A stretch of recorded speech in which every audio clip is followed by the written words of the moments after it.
O Filemon, wala pa rin bang laman ng lumang balon dyan sa bakanting lote? Baka mapagod ka ng gusto kung sa kabilang baryo ka pa mag-iigib ah. Wala pa rin po, Tiyo eh. Tuyong-tuyo pa rin yung ilalim nun. At mukhang magkakaroon lang ng laman yun kapag muling umulan. Ito talagang mahirap dito sa baryo natin no? Kapag sobrang tag-init, wala rin tayong magagamit na tubig. Mabuti pa sa kabilang layon Hanggang ngayon, may mga laman pa yung balon doon. Sa ilog, nasubukan mo na bang magukay ng pansamantalang balon doon? Kahapon po, pero hindi basa ang buhangin Kaya nasisiguro kung walang tubig doon. Ay nako, ang hirap talaga. Ano kayo nang gagawin natin? Alam nga namang magukay tayo rito ng bagong balon. Tsak na mag-aaksaya lang tayo ng pawis at oras natin. Susubukan ko na lang po sa kabilang baryo, Tiyo. Hindi bali ng malayo basta sigurado makakaigib ako ng tubig. Hindi naman siguro nila ipagdadamot ang kanilang tubig sa atin no? Abay oo naman. Grasya mula sa Diyos ang tubig kaya hindi dapat nila gagawin yan. Hindi nila alam kung anong karma ang maaaring bumalik sa kanila kapag naging madamot sila sa tubig. Sige po, bukas ng madaling araw po, aalis ako para magigib doon. Kapag ganitong oras kasi, pinipilahan ng mga tao yung balon Tsak na wala rin ako makukuha ng tubig. Maghihintay pa ako ng ilang oras bago mapuno yung sisidlan natin. Ay mabuti pa nga. Sabihan ko na lang si Santino na samahan ka. Puro laro lang naman yung inahatupag ng batang yun siya, mas maganda niyan siya ang pagbitbitin mo ng isang balde para mabanat yung butot kalamnan niya. Kayo po bahala, Tiyo. Ayos lang naman po sa akin kung mag-isa akong tutungo ron. Hindi ako natatakot sa daan. Basta, iba pa rin yung may kasama ka. Madaling araw kang aalis Hindi mo alam kung ano ang aabutan mo sa daan. Sa bagay po. O sige, Tiyo Nicasio. Sabihan mo na lang po siya at nang may makausap naman ako sa daan. Siya sige. Ako nang bahala sa kanya. Magpahinga ka na ron at maaga pa kayong aalis kinabukasan. Ako nang kakausap sa pinsan mo. Sige po, Tiyo Nicasio. Mauna na po akong matulog sa inyo Pumasok si Filemon sa kanilang silid at naglatag na ng banig. Matapos niyang gawin yon, humiga siya at panandaliang nag-isip. Naalala niya ang kanyang mga magulang at bahagya siyang nakaramdam ng lungkot. Pero nang maisip niyang mapalad pa rin siya dahil kinukup siya ng kanyang tiyuhin, napangiti na lang siya. Alam niyang minahal din siya ng kanyang tiyuhin na parang tunay na anak. Kaya kahit na simpleng bagay lang ay bumawi siya. Kalaunan, nakatulugan niya ang pag-iisip sa mga ganoong bagay. Bandang 3:00 ng madaling araw nang magising siya, naabutan niyang nakaupo sa tapat ng bintana ang kanyang tiyuhin habang nagkakape. Ang aga naman ng gising niyo, Tiyo Ay oo, hindi kasi ako ganong nakatulog Kaya eto, nagkape na lang ako. Sige na, magtimpla ka na ron at gigisingin ko maya-maya si Santino. Mamaya na lang po pagkabalik namin para diretso na lang sa pag-aagahan. Ay, ikaw bahala. Sige, gisingin ko muna ang pinsan mo para naman may makakasama ka na sa pag-iigib. Sige po, Tiyo Nicasio. Ihanda ko na rin po yung sisidlang ng tubig na dadalhin namin. Mas maigi pa nga. Sige na, sandali lang Nang pumasok sa kanilang silid si Tiyo Nicasio, pumunta na rin si Filemon sa kusina para ihanda ang sisidlan ng tubig at ang balding dadalhin ni Santino. Nang maihanda na niya ito, bumalik siya sa sala at hinintay roon si Santino. O ano Santino, handa ka na ba? Oo, Kuya Filemon. O tayo na. Baka kasi kung mga bandang 5:00 tayo aalis darating tayo doon sa kabilang baryo na marami nang nakapila sa balon. Mas mabuti pa nga ngayon na kayo umalis. Para naman bago mag 6:00 nakauwi na rin kayo rito sa bahay. Oo nga po, Tay. Ano Kuya, tayo na. Mag-iingat kayong dalawa ha. Medyo maliwanag naman ang buwan Huwag na kayong magdala ng lampara. Opo, Tay. O sige Kuya, alis na tayo.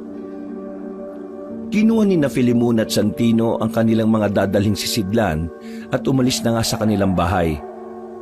Binaybay nila ang daan patungo sa kabilang baryo. Habang naglalakad, naging panay ang pagkukwentuhan nilang dalawa. Natigilan lang sila sa pagkukwentuhan nang makaamoy sila ng mabahong amoy na katulad ng patay na daga. Dahil masukal ang bahaging dinaraanan nila, hindi nila kagad nakita kung ano ang naroon. Halika, alamin muna natin kung ano yung pinanggagalingan ng amoy na yun. Wag na kuya, baka kasi patay na daga lang naman yun eh. Sayang lang yung oras natin. Mabilis lang naman to. Sige, kung ayaw mo, hintayin mo na lang ako dito. Ako na maghahanap ng kung anong hayop yung pinanggagalingan ng amoy na yun. Ayoko kuya, natatakot ako dito eh. Sige na nga, sama na lang ako. Basta huwag tayo magtatagal ah. Oo nga. Tayo na, Santino. Mukhang dyan malapit sa mga mayayabong na damo ng gagaling yung masangsang na amoy eh. Hinanap nila ang pinanggagalingan ng mabahong amoy na kanilang nalanghap. Makaraan ng ilang minuto, napako ang kanilang paningin sa bahaging tinatamaan ng liwanag ng buwan. May mga nakahandusay na hayop doon na sa inala nila ay mga kambing at baka. Wakwak ang kanilang mga tiyan at wala na ang kanilang mga laman loob. Nabubulok na rin ang mga yon. Kaya naisip nilang ilang araw nang naroon ang mga patay na hayop. Ang baho kuya. Kaya nga lintik na yan. Parang nasusuka ako. Tayo na nga. Bilisan natin kuya. Ay teka, ano kaya yung gumawa nun? Malaking ahas kaya o bayawak? Ewan ko pero malakas ang kutob ko na hindi ahas ang gumawa nun. Kung isang dambuhalang ahas ang may gawa nito, sana buong katawan ng kambing o baka yung kanyang nilo nun eh. Eh ano kaya? Alam nga namang aswang, di ba? Ewan ko, di ko alam. Teka, tingnan natin sa bahagi ron. Parang may kumikinang eh. Oh, ano naman kaya yun? Halika nga, tingnan natin. Nilapitan nila ang bagay na kumikinang dahil sa liwanag ng buwan. Pagkarating nila roon, dinampot yun ni Filimon. Napag-alaman niyang pinagbalatan yun ng malaking ahas. Kaya binitiwan niya ito sa kaniyaya na si Santino na umalis roon. Tayo na, mukhang delikado tayo rito. Marahil tama ka. Malaking ahas ang ng biktima sa mga hayop na yun. Umalis na lang tayo, baka pati tayo mapagdiskitahan ng ahas. Sige kuya, umigib na lang tayo ng tubig at baka may makauna pa sa atin dun sa balon. Hinayaan ng dalawa ang mga nabubulok na bangkay ng hayop doon. Binilisan nila ang kanilang paglalakad hanggang sa makarating sila sa balon. Saktong kumukuha na sila ng tubig na may dumating na ibang tao para umigib. Nakipagkwentuhan sina Filimon doon at napag-alaman nilang may nakita rin silang patay na hayop na katulad ng nangyari sa kanilang nakita. Nang mapuno na ang sisidlan nila Filimon, nagpaalam na sila sa mga kasama nila roon at nagsimula na silang maglakad pa uwi. Kuya, posible kayang magkaroon ng katawang ahas ang aswang? Mukhang malabo kasi na mga laman loob lang ang kakainin nila eh. Hindi ba madalas nilulunok ng buo ng ahas ang kanilang biktima? Yan din ang pagkakaalam ko. Pero malay natin, ibang uri pala ng ahas ang gumawa nun. Ang gawin na lang natin, mag-ingat tayo. Baka mamaya makasalubong natin yung ahas na yun at pati tayo maging biktima niya. Oo nga po kuya, lalong-lalo ka na. Minsan ginagabi ka na sa pag-uwi. Tapos umiigib ka pa ng tubig sa madaling araw. Huwag ka mag-alala, mag-iingat naman ako eh. Ay, siya nga pala, kakausapin ko yung tatay mo na huwag na kitang isama sa pag-iigib. Mukhang delikado ang sitwasyon eh. Baka sa susunod, makasalubong na natin yung dambuhalang ahas at habulin niya tayo. Magiging kargo di konsensya pa kita eh. Wala namang masamang mangyayari sa akin, kuya. Kahit nasasamahan pa kita kada igib mo ng tubig. Basta, iniisip ko lang naman yung kaligtasan mo eh. Baka sa susunod, hindi lang mga hayop ang nagkalat sa daan, kundi pati ng mga bangkain ng tao. Diyos ko, wag naman sana. Hindi na nasagot ni Santino ang kanyang kuya Filimon. Ang binata naman, minabuting ituon ang kanyang pansin sa paglalakad. Noong lumaon, nakarating na sila sa kanilang bahay. Dahil maliwanag na ang paligid, nagpasya na silang kumain ng agahan at uminom ng kape. Habang nag-aagahan, lumapit si Tiyo Nicasio sa kanila. Tay, alam niyo po ba, may nakita kami kaninang mga patay na hayop malapit sa mayabong na damuhan. Ano naman ang may gawa doon? Marami ba? Ilang katawan lang naman po ng kambing at baka. Hindi talaga namin alam kung ano yung may gawa nun eh. Pero malakas ang aming kutob na malaking ahas ang pumatay sa mga yun para maging pagkain. Paano nyo naman nasabi? Sana kung talagang ahas yun, dapat mga buto na lang ang nakita nyo. Niluluno kasi ng buo ng ahas yung kanilang biktima eh. Alam naman nyo yun, hindi ba? Pero may nakita po kaming pinagbalatan ng ahas doon. Malaki siya. Halos kasya nga siguro yung katawan ko doon eh. Diyos ko, ano na nangyayari sa bayan natin? Tagtuyot na nga, may mga ahas pang gumagala para mambiktima. Ay nako, wag naman sanang umabot sa oras na magkaroon din ng malawakang tagutom. Baka magpatayan na mga tao para lang may makain. Yan nga rin po ang inaalala ko eh. Mas maigi siguro kung ngayon pa lang maganda na tayo, Tiyo. Ay sige, mabuti pa nga. Para kung sakaling wala nang ganong makain hindi tayo magugutom. May naipon pa akong pera dyan. Bibili tayo ng sako ng bigas para maging handa tayo. Sige po, idadagdag ko na rin po yung ipon ko para hindi tayo kukulangin. Pagkatapos kumain ni na Filemon, binasag niya ang kanyang alkansya at ibinigay ang kanyang pera sa kanyang tiyuhin. Nagpunta naman sa bayan si Tiyo Nicasio para bumili ng 3 sako ng bigas. Nung sina Filemon na lang at Santino ang naiwan sa bahay, nagpasya silang isalin sa tapayan ng kanilang mga inigib na tubig at nang makapunta ulit sila sa kabilang baryo para mag-igib. Pero bago sila umalis, hinintay na muna nilang makabalik si Tiyo Nicasio. Si Filemon pa ang bumuhat ng mga sako ng bigas at inuwi sa kanilang bahay. Matapos yun, nagpahinga siya ng kaunti, saka nagpasya na silang magpaalam. Tiyo Nicasio, siguro mas mabuti kung ako na lang po mag-isang mag-iigib ng tubig. Oh, bakit naman? May problema ba? Inaaway ka ba ng pinsan mo? Ay, hindi naman po. Naisip ko kasing delikado na panahon ngayon eh. Baka mamaya makasalubong namin yung dambuhalang ahas at baka ano pa yung mangyari sa kanya. Kung hindi ako sasama sa iyo, kuya, paano kung may mangyaring hindi maganda sa iyo sa daan? Walang tutulong sa iyo. Isa pa, kaya ko naman ang sarili ko eh. Tama si Santino. Isama mo na siya at nang may katuwang makakausap. Walang masamang mangyayari sa iyo. Malaki ang tiwala ko sa Diyos na hindi niya kayo pababayaan. Sige po, Tiyo, kung yan po ang gusto nyo. Paano? Aalis na kami ni Santino. Baka sakaling makasalok agad kami ng tubig doon at makauwi na ng mas maaga. Ay sige na, umalis na kayo. Dalhin nyo na lang yung gasera at itak. Paniguradong gagawin kayo niya sa pag-uwi. Sige po, Tiyo Nicasio. Kinuha ni Filemon sa kanilang kusina ang gasera, posporo at saka yung itak. Pagkatapos nito, ibinigay niya yon kay Santino at siya na ang bumitbit ng mga sisidlan nila ng tubig. Nagpaalam sila kay Tiyo Nicasio at agad na pumunta sa kabilang baryo. Pagdating nila sa balon, nakita nilang napakaraming nakapila roon. Minabuti nilang maghintay na lang nang sa ganon ay may madadala silang tubig sa kanilang pag-uwi. Madilim na ang paligid nang nakasalok sila ng tubig, kaya sinindihan nila ang kanilang gasera kahit na hindi pa napupuno ang kanilang mga sisidlan. Kuya, paano na to? Naabot na tayo ng dilim. Bilisan lang natin ang paglalakad ha. Kasi kung ano pa yung makasalubong natin eh. Mamaya, baka may nakaharang palang malaking ahas sa dadaanan natin. Sige lang, may panlaban naman tayo eh. Isa pa, di naman siguro lalabas ngayong gabi yung ahas na yun. Kapag busog sila, bumabalik sila sa kuta nila eh. At doon nagpapatunaw ng kinain nila. Lalabas na lang ulit sila kapag nagutom na. Ganun po pala yun? Oo, nabasa ko yan dati sa isang libro. O sige na, tayo na't puno na yung mga sisidlan natin ng tubig. Sige Kuya Filemon, ikaw nang mauna at mabigat yung dala mo eh. Huwag kang maglala, tataas ko na lang yung kasera para makita mo pa rin yung unahan mo. Oo, mas mabuti nga yan. O sige na, umuwi na tayo. Nung nagsimula na silang maglakad, nagpakwento si Santino kay Filemon patungkol sa kanyang mga magulang.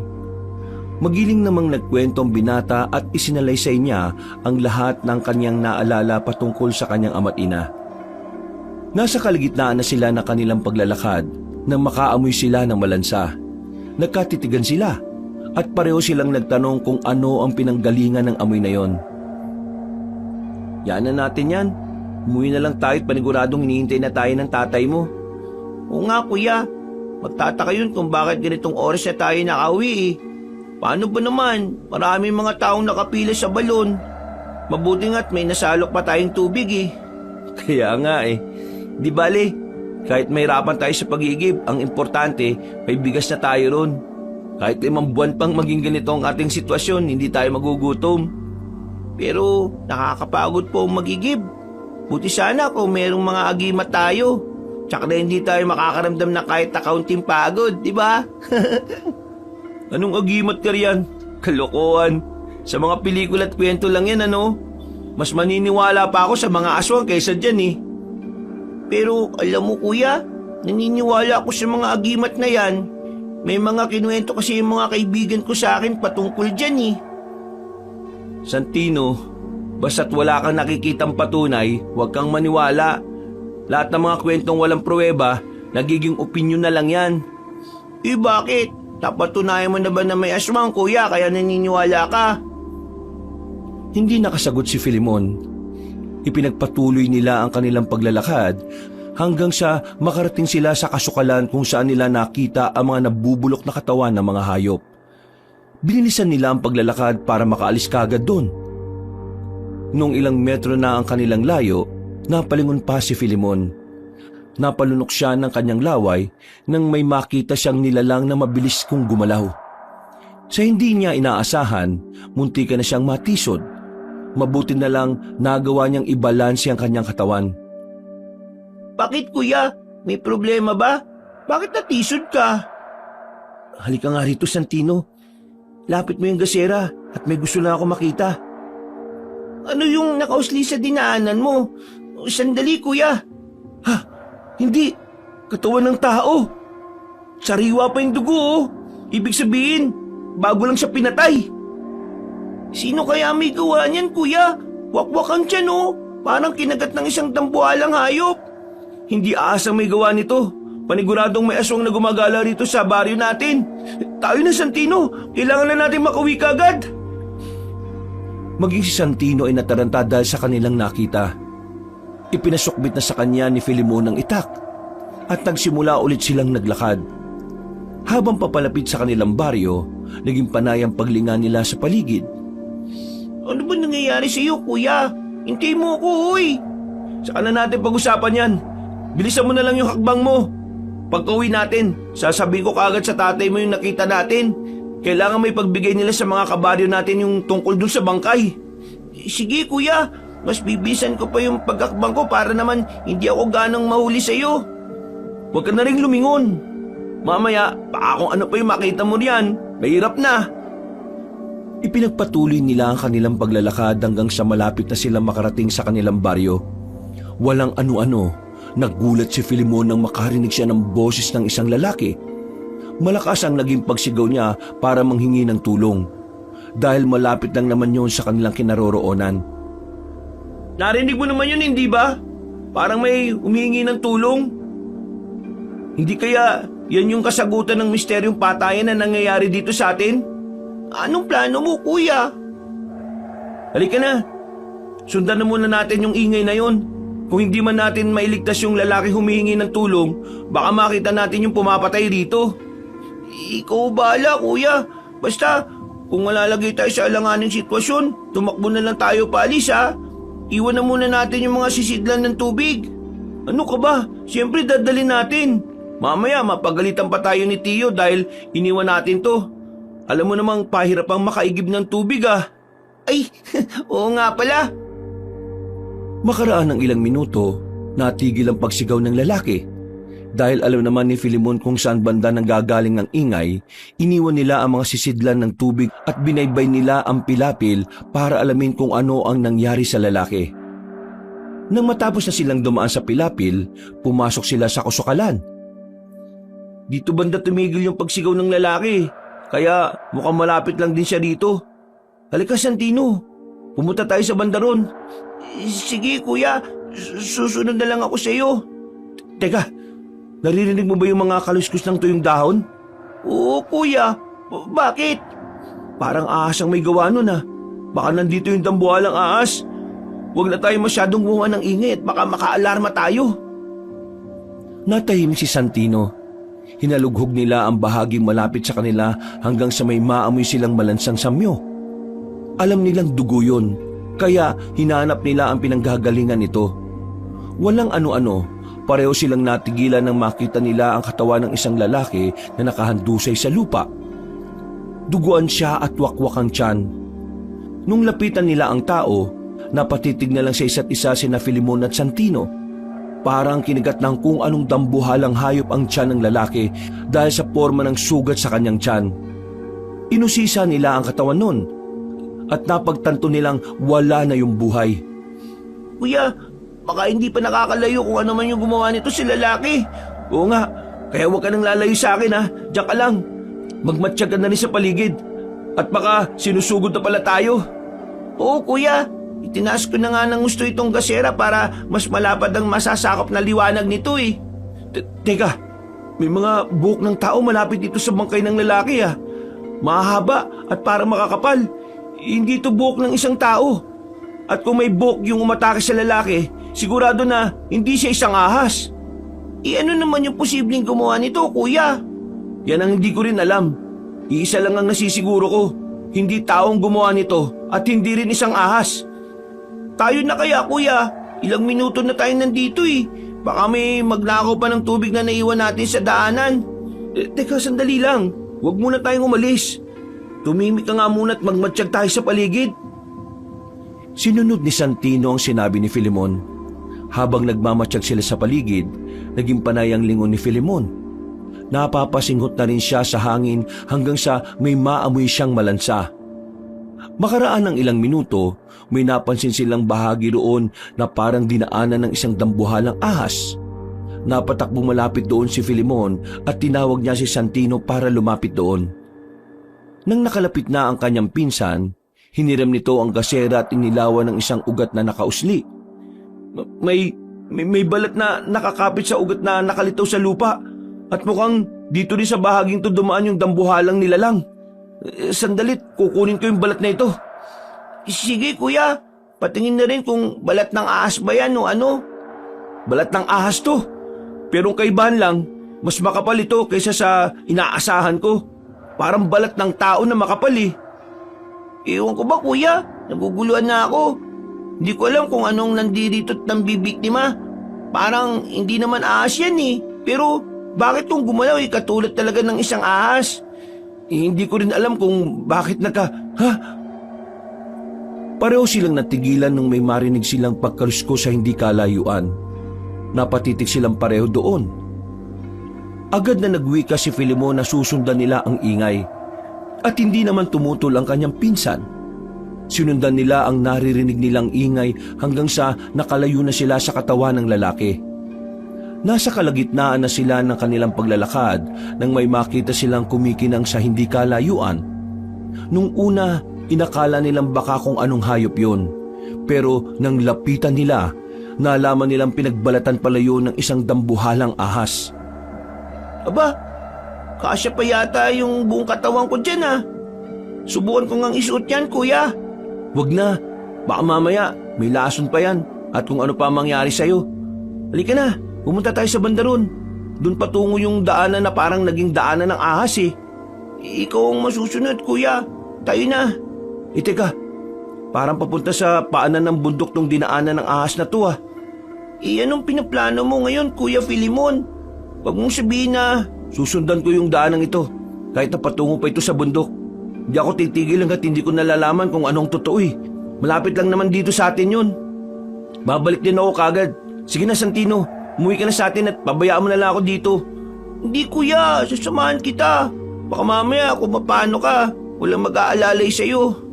Pero baka pagalitan ka na ni Tiyo eh. Kung papagalitan niya ako, paano ka naman? Mas magagalit yun sa gagawin mo eh. Sige na, pumayag ka ng sumama ako. Kailangan mo rin na magdadala nitong gasere. Hindi na nga. Lumitaw na yung buwan sa silangan no. Basta, magkasama tayong umalis ng bahay, magkasama din tayong uuwi. Sa ayaw at sa gusto mo, sasama ako sa'yo. Ay naku, ikaw na nga bahala. Basta huwag kang magiging malikot doon ha. Mamaya, maingkanto pa tayong dalawa dahil sa kalikutan mo. Huwag kang mag-alala kuya, magpapakabait ako. O sige, tayo na. Baka makalayo pa yung gumawa ng kaluskus na narinig natin. Malapit na nating malutas ang hiwagang to. Kaya hindi na natin dapat pampalagpasin to. Dahil sa sobrang kuryosidad na magpinsan, sinundan ni na Filimon at Santino ang dinaanan ng ahas. Habang naglalakad sila, naging alerto sila sa kung anumang posibleng humarang sa kanilang daraanan. Wala naman silang ibang narinig sa loob ng gubat na yon, kung hindi ang mga huni ng kulisap. Dahil lumihina na ang pagkaluskos na kanilang narinig, nagkaroon sila ng duda na baka nakalayo na ang aswang. Gayunpaman, nagpatuloy pa rin sila sa pagsunod dito hanggang sa tuluyan na silang nakarating sa paanan ng bundok. Malayo na tayo sa baryo natin. Mukhang mahirapan na tayong makahingi ng tulong kung sakali. Huwag ka matakot. Wala namang masama mangyayari sa atin dito eh. Pag-ingat naman tayo, tsaka pagdasal na lang tayo. Sana nga Kuya Filimon, baka kasi kung huwag kang mag-isip ng negatibo. Tayo na. Mukhang malapit na tayo sa hinahanap natin. Nawala na yung pagkuluskus eh. Pero kahit papano, may mga damo namang nakahiga. Kaya malalaman pa rin natin na naging daanan yun ng hayop. Ayun kuya, mukhang doon banda dumaan yung sinusundan natin. Sandali, makinamdam muna tayo. Parang may naririnig akong nag-uusap eh. Baka ibang tao to. Ano kaya kung yan na muna yung tingnan natin? Panigurado malapit na sila rito. Pwede rin naman. Tayo na. Baka mamaya nasa panganib na rin pala sila. Kailangan nila ng tulong natin. Ihanda ko na lang tong itak para kung sakaling may aatake talaga, may panlaban tayo. Sige Kuya Filimon, mas mabuti pa nga. Hinalugog nila ang buong gubat doon. Dahil nasa paanan sila ng bundok at maraming mga ligaw na mababangis na hayop, naging maingat ang magpinsan sa kanilang paglalakad. Nasa kalagitnaan na sila ng kanilang paghahanap sa nagkukwentuhan nang may makita silang bato roon na halos kasing laki ng kanilang bahay.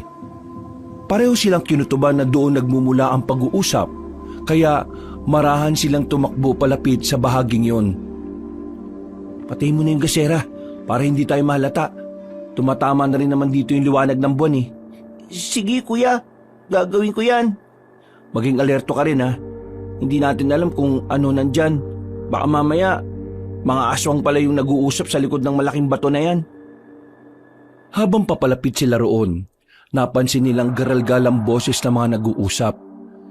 Nakaamoy na rin sila ng kakaibang lansa at parang sobra pa yun sa amoy ng isang ahas. Sinubukan nilang tingnan ang anino ng mga naroroon, pero parehong nagtaka sina Filimon at Santino nang makita nilang parang may dalawang anino ang malaking sanga na naroon. Nung tuluyan na silang nakalapit sa likuran ng malaking bato, narinig nila ang pag-uusap ng mga naroon. Sinabi ko naman sa iyo eh, na huwag sa pinakamalapit sa baryo. Alam nga naman pupunta ako sa mga kabilang probinsya. Marami naman pagkain dito. At parang wala nga silang pakialam dun eh. Kahit na, inisip mo na lang sana yung kaligtasan natin. Mamaya, pati mga magiging anak natin eh, baka mapahamak dahil sa ginawa mo. Huwag mo na nga akong sisihin. Pareho naman tayong nabubusog ah. Natatakot lang ako para sa ating dalawa. Hindi ko kaya kung may mangyaring masama sa'yo. Tayo na lang ang natitira sa lahi natin at kailangan hindi natin sila biguin.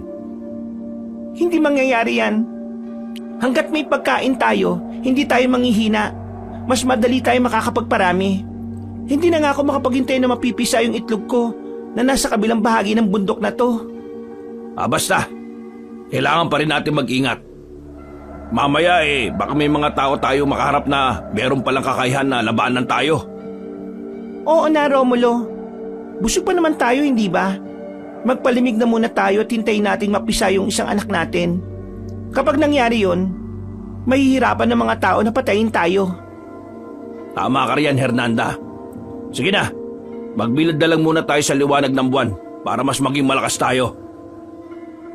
Nang makarinig na sina Filimon at Santino ng pagkaluskos na papalayo, nagkaroon sila ng lakas ng loob para silipin at alamin kung sino sina Hernanda at Romulo. Pagkasilip nila roon, parehong napako ang magpinsan sa kanilang pwesto. Hindi nila inakala na ang kanilang masasaksihan ay higit pa sa kanilang iniisip. Nakita nila ang dalawang nilalang na papalayo sa malaking bato. Parehong may katawan ng ahas sa mga yon. May mga kamay sila at isa sa kanila ay may mahabang buhok. Nagkatitigan na lang ang magpinsan dahil sa kanilang nakita. Walang ano-ano, tumigil ang nilalang na may mahabang buhok. Lumingon siya sa kanilang pinanggalingan at napasinghot sa ere. Hindi sila ahas, hindi rin sila mga tao. Ano kaya ang mga yan, kuya? Hindi ko rin alam eh. Iisa lang ang nasisiguro ko. Napansin na nila tayo at pareho tayo nanganganib. Ano pang iniintay mo? Tayo na! Tumakbo na tayo pauwi! Sige kuya, kailangan hindi nila tayo mapansin. Kapag nangyari yon, hindi na tayo makakauwi ng buhay. Huwag ka muna mag-isip ng ganyan. Kapag nakalis tayo dito at makalabas na tayo sa gubat, sisigaw tayo para makahingi ng tulong. Kuya Filemon, may mga kaluskos na papalapit sa atin dito. Mukhang silang dalawa na yon. Diyos ko, anong uri ng demonyo itong nakasagupan natin? Ayaw ko pa sanang maniwala pero base sa narinig natin, sigurado mga aswang sila. Nakakatakot na uri ng aswang. Kaya kailangan natin makalis dito. Hindi dapat nila tayo mahuli at maging pagkain. Binilisan nila ang kanilang pagtakbo. Lalo pat alam nilang hinahabol sila ng mga nilalang na yon. Para hindi sila madaling mahuli, tinakbo nila ng paekis-ekis ang daan. Nasa kalagitnaan sila ng kanilang pagtakbo nang matigilan si Santino. Oh, may problema ba? Bakit na biglang tumigil? Napagod ako kuya. Pakiramdam ko, sasabog ang puso ko. Ang sakit. Naku, kailangan makalis na tayo rito eh. Malapit na yung mga umahabol sa atin. Mukhang hindi ko na kaya kuya. Sige na, iwan mo na lang ako dito. Ikaw nang bahala kay Itay ah. Hindi, sabay tayo nga alis dito ng buhay. Hindi kita pababayaan. Halika na! Upang madali niyang maisama si Santino, nagpasya si Filemon na kargay nito sa kanyang likod. Alam niyang mas magiging mabagal ang kanilang pagtakbo, pero hindi kaya ni Filemon na iwan doon ang kanyang pinsan. Maraming salamat Kuya Filemon, hindi mo ko iniwan doon. Walang anuman Santino, hindi ko maatim na iwan ka ron. Alam kong habang buhay kong sisisihin ang sarili ko kapag ginawa ko yun. Pero paano kung pati ikaw mapahamak? Hindi mangyayari yan. Makakaligtas tayo rito. Sige na, kumapit ka na lang na mas bilisan ko ang pagtakbo. Mukhang hindi pa rin tumitigil at malapit na nila tayong maabutan. Mas binilisan ni Filemon, pero dahil may karga siya, mas mabagal yun kaysa sa nauna niyang pagtakbo. Sa hindi niya inaasahan, bigla siyang natisod. Pareho silang tumilapo ni Santino at pareho rin silang napasigaw. Dahil sa nangyari, nabasag ang kanilang gasera at kumalat ang apoy sa unuhan nila. Parehong napatayo o magpinsan nang makita nila kung saan natisod si Filemon. Tumakbo ka na, Santino! Iwan mo na ako dito! Iligtas mo sarili mo! Hindi kita iiwan kuya, dito lang ako. Pero baka pati ikaw kainin ng mga dambuhalang ahas na yun! Malapit na sila! Pag-ungol na lang ang naging sagot ni Santino kay Filemon. Saktong pagkatayo nilang dalawa, pinuluputan sila ng malaking ahas. Mas malaki pa yon sa tubong ginamit sa paggagawa ng balon. Kaya pareho silang kinabahan. Alam nilang magagawa silang lulunin ng ahas na yon. Kaya nagsimula na sila sa kanilang pagdarasal at kahit papaano nakakaya pa nilang magsalita ng hindi gaanong nahihirapan. Kuya, anong gagawin natin? Kakainin tayo ng ahas na ito. Kumalma ka muna. Kapag naramdaman ng ahas na to na gumagalaw tayo, mas hihigpitan pa niya yung pagkakalingkis niya sa atin. Sige kuya, yan ang gagawin ko. Sana naman may dumating dito para tulungan tayo. Kahit na malabong mangyari yan, kailangan pa rin nating umasa. Yan na lang din ang sandata natin sa ngayon. Hindi ko rin si maigalaw yung mga kamay ko kaya hindi ko makukuha ang itak na nasa bewang ko. Habang nahihirapan na magpinsan dahil sa ginagawa ng aswang, nakatingin naman sa kanila ang dalawang nilalang. Mapupula ang mga mata nito at naglalaway pa habang sumisingot sa direksyon ni na Filemon. May kung anong pinagbubulungan ng dalawa. Kaya nagkaroon ng kutob si na Filemon na baka may binabalak ang dalawa laban sa kanila. Nasa ganong kalagayan sila na may mapansin si Filemon na gumagalaw sa hindi kalayuan. Tiningnan niya kung mabuti yun at nakita niyang may isang matandang lalaki roon na nakamasid sa kanila. Sa isang pagkisap ng mga mata ng binata, biglang nawala ang matanda at hindi na niya ito nakita pa. May nakita ka rin bang matanda na nakatingin sa atin? Matanda? Saan banda, kuya? Wala naman ah. Dito malapit sa puno. Nakamasid lang dito sa atin. Hindi ko alam kung ano ang pakay niya. Pero parang may gusto siyang ipaiwatig sa akin eh. Yun nga lang, bigla rin siyang nawala. Sino naman kaya yun? Baka isang engkanto yung kuya. Hindi ko alam. Pero sana siya na yung maging susi para makalis tayo sa sitwasyon na to. Kahit papaano, nagkaroon ng pag-asa ang magpinsan. Iginala ulit ni Filemon ang kanyang paningin sa paligid at inalam kung naroroon pa rin ang matanda. Walang ano-ano, nilawayan sila ng malaking ahas. Kaya napaduwal na lang sina Filemon at Santino dahil sa lansanon. Nasa ganong sitwasyon sila nang maibaling nila ang kanilang pansin sa dalawang nilalang. Sino kayong dalawa? Bakit nandito kayo sa kuta namin? Ano ang kailangan nyo? Mukha yatang gusto nyong maaga mamatay ah. Kayo pa mismo mga pagkain namin ang lumapit dito. Hindi bale. Panonoorin na lang namin kayong mamatay dyan. Pero kapag pinakawalan kayo ng kaibigan namin, hindi mo na kung anong ibig sabihin yun, Romulo. Tayo ang kakain sa kanila. Hindi mangyayari yan. Alam kong merong magliligtas sa amin. Huwag kang umasa. Mabibigo lang kayo. Natigilan na lang silang lahat nang may marinig silang pagtawag sa hindi kalayuan. Pinakinggan ng mabuti yon ni Filemon at nalaman nilang boses yon ng kanyang tiyo ni Casio. May narinig din silang ibang boses na sumisigaw, kaya naisip niyang mga kasama yon ng kanyang tiyuhin. Ha? Mga tao, magtago na muna tayo, Romulo. Baka marami sila at mahirapan tayo. Hindi. Dito lang tayo. Ayaw mo nun? Marami tayong magiging pagkain. Saka na tayo kakain ulit. Mas importante sa ngayon ang kaligtasan natin. Kung gusto mo, mauna ka na. Dito na lang ako at aabangan ko ang mga tao. Nagugutom ako kapag naaamoy ko sila eh. Isipin mo magiging anak natin. Halika na. May pagkakataon pa naman sa susunod ah. Dahil sa pamimilit ng babae sa kanyang asawa, nakumbinsi niya ito at sabay silang umalis. Nang wala ng dalawa, ibinuka ng malaking ahas ang kanyang bunganga at naghanda na ito para kainin sila.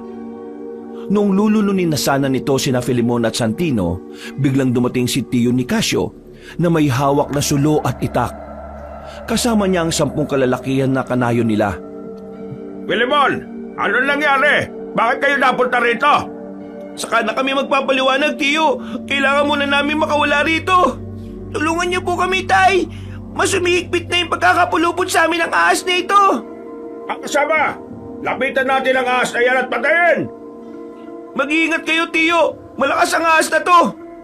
Kami ng bala. Sige na mga kasama, patayin natin ang ahas na ito at katayin natin pagkatapos. Paniguradong marami-rami pulutan nito. Bukas, buong araw tayong iinom ng tuba. Sagot ko! Pinagtulungan tagain ng mga tao ang malaking ahas. Nabitiwan naman ito sina Filemon at Santino, kaya pareho silang napalumpasay sa lupa. Dahil sa ginawa sa kanila ng ahas, nang hina silang dalawa. Pinanood na lang nila sina tiyo ni Casio habang nilalabanan ang malaking ahas. Kalaunan, dahil sa dami nila, naging mabilis ang paghina ng aswang. Napuno ng sugat ang kaniyang katawan hanggang sa tuluyan siyang namilipit habang nakahandusay sa lupa. Noon din, inundayan siya ng pagtaga ng mga tao. Hinati nila sa napakaraming parte ang katawan ng ahas. Maraming salamat sa inyo, tiyo ni Casio. Kung hindi dahil sa inyo, baka nasa tiyan na kami ng malaking ahas na yan. Teka, bakit pa nga ba kayo napadpad rito? Ano nangyari? May sinundan po kasi kami rito. Nakala namin na ang malaking ahas yun. May nakita kasi kaming kaninang bangkay ng tao tapos wala mga laman loob. Nang may marinig kaming kaluskos at may nakitang daanan ng ahas patungo dito, hinanap namin yun. Pero higit pa sa ahas ang nakita namin rito, muntikan na rin nila kaming mabiktima. Anong ibig yung sabihin dalawa na higit pa sa ahas? Anong nakita nyo dito sa paanan ng bundok? Hindi sumagot kagad ang dalawa. Napako ang kanilang paningin sa hindi kalayuan. Ilang sandali pa, Itinuro ni Santino ang bahaging pinagmamasdan nila. Napanganga na lang si Tio Nicasio nang makita nila ang dalawang malaking ahas na ang kalahating katawan ay sa tao. Magkasama! Mga aswang yon! Mga buraw-buraw! Anong gagawin natin, Tiyo? Lalabanan natin sila. Ang mga kagaya nila ay hindi dapat naninirahan dito sa bundok. Delikado para sa atin ang kanilang presensya. Pero malalakas sila at mababangis. Oo nga't malakas sila. Pero marami tayo. Kakayanin nating matalo ang mga buraw-buraw na yan. Napatango na lamang si Filemon habang pinagmamasdan niya ang mga papalapit na mga nilalang. Doon niya naisip na may mga ganong uri pala ng aswang. Kinabahan siya sa kung anumang posibleng mangyari. Pero sinikap niya ang makatayo at hinugot ang kanyang itak. Mananda kayo! Filemon, protektahan mo ang pinsan mo kahit ano pa man ang mangyari. Sige, Tio Nicasio. Hindi ko pababayaan si Santino. Santino, dito ka pumeso sa likod ko. Nandyan na ang mga buraw-buraw. Huwag kayong panghinaan ng loob. Kaya natin sila. Anong gagawin namin? Baka mahirapan tayong patayin ng mga aswang na yan. Sikapin natin pugutan sila ng ulo. Isa yan sa paraan para mapatay ang mga buraw-buraw. Kung sa katawan nila tayo tataga, kusang hihilom lang ang kanilang sugat. Sige, Tio Nicasio. Nang makalapit na sa kanila ang dalawang aswang, nakipaglaban sila sa mga ito. Ilang beses nilang sinubukang tagain ang mga buraw-buraw. Pero dahil maliliksi ang paggalaw ng mga nilalang, puro daplis lang sa katawan ang natanggap ng mga yon mula sa mga tao. Romulo, mabubusog tayo nito. Marami ang nakahain sa ating pagkain. Oo, asawa ko. Nakakatuwa silang tingnan. Kahit anong gawin nila, hindi nila tayo matatalo. Nag-aaksaya lang sila ng kanilang lakas. Huwag kayong makampante. Baka yan ay kapahamak ninyo. Aba, tatapag-tapakan ka na ngayon ha, dahil may kasama ka. Kanina parang maiihi ka na sa salwal eh. Dahil ibinaling ng dalawang buraw-buraw ang kanilang pansin kina Filemon at Santino, hindi nila napansin ang paglapit sa kanila ng mga tao. Ilang beses na sinubukan ng mga taga-nayon na tagain ng mga aswang, pero gaya ng sabi ni Tio Nicasio, naghihilom lang ng kusa ang mga sugat nito. Sa hindi inaasahan ng mga tao, bigla silang hinagupit ng mga buntot ng dalawang aswang. Nagsitilapon sila at nabitiwan nila ang kanilang mga itak. Filemon, tumakas na kayo ni Santino. Iligtas mo ang pinsan mo. Pabayaan mo na kami rito. Hindi, tutulong ako sa inyo. Baka kaya natin patayin ang mga aswang na yan.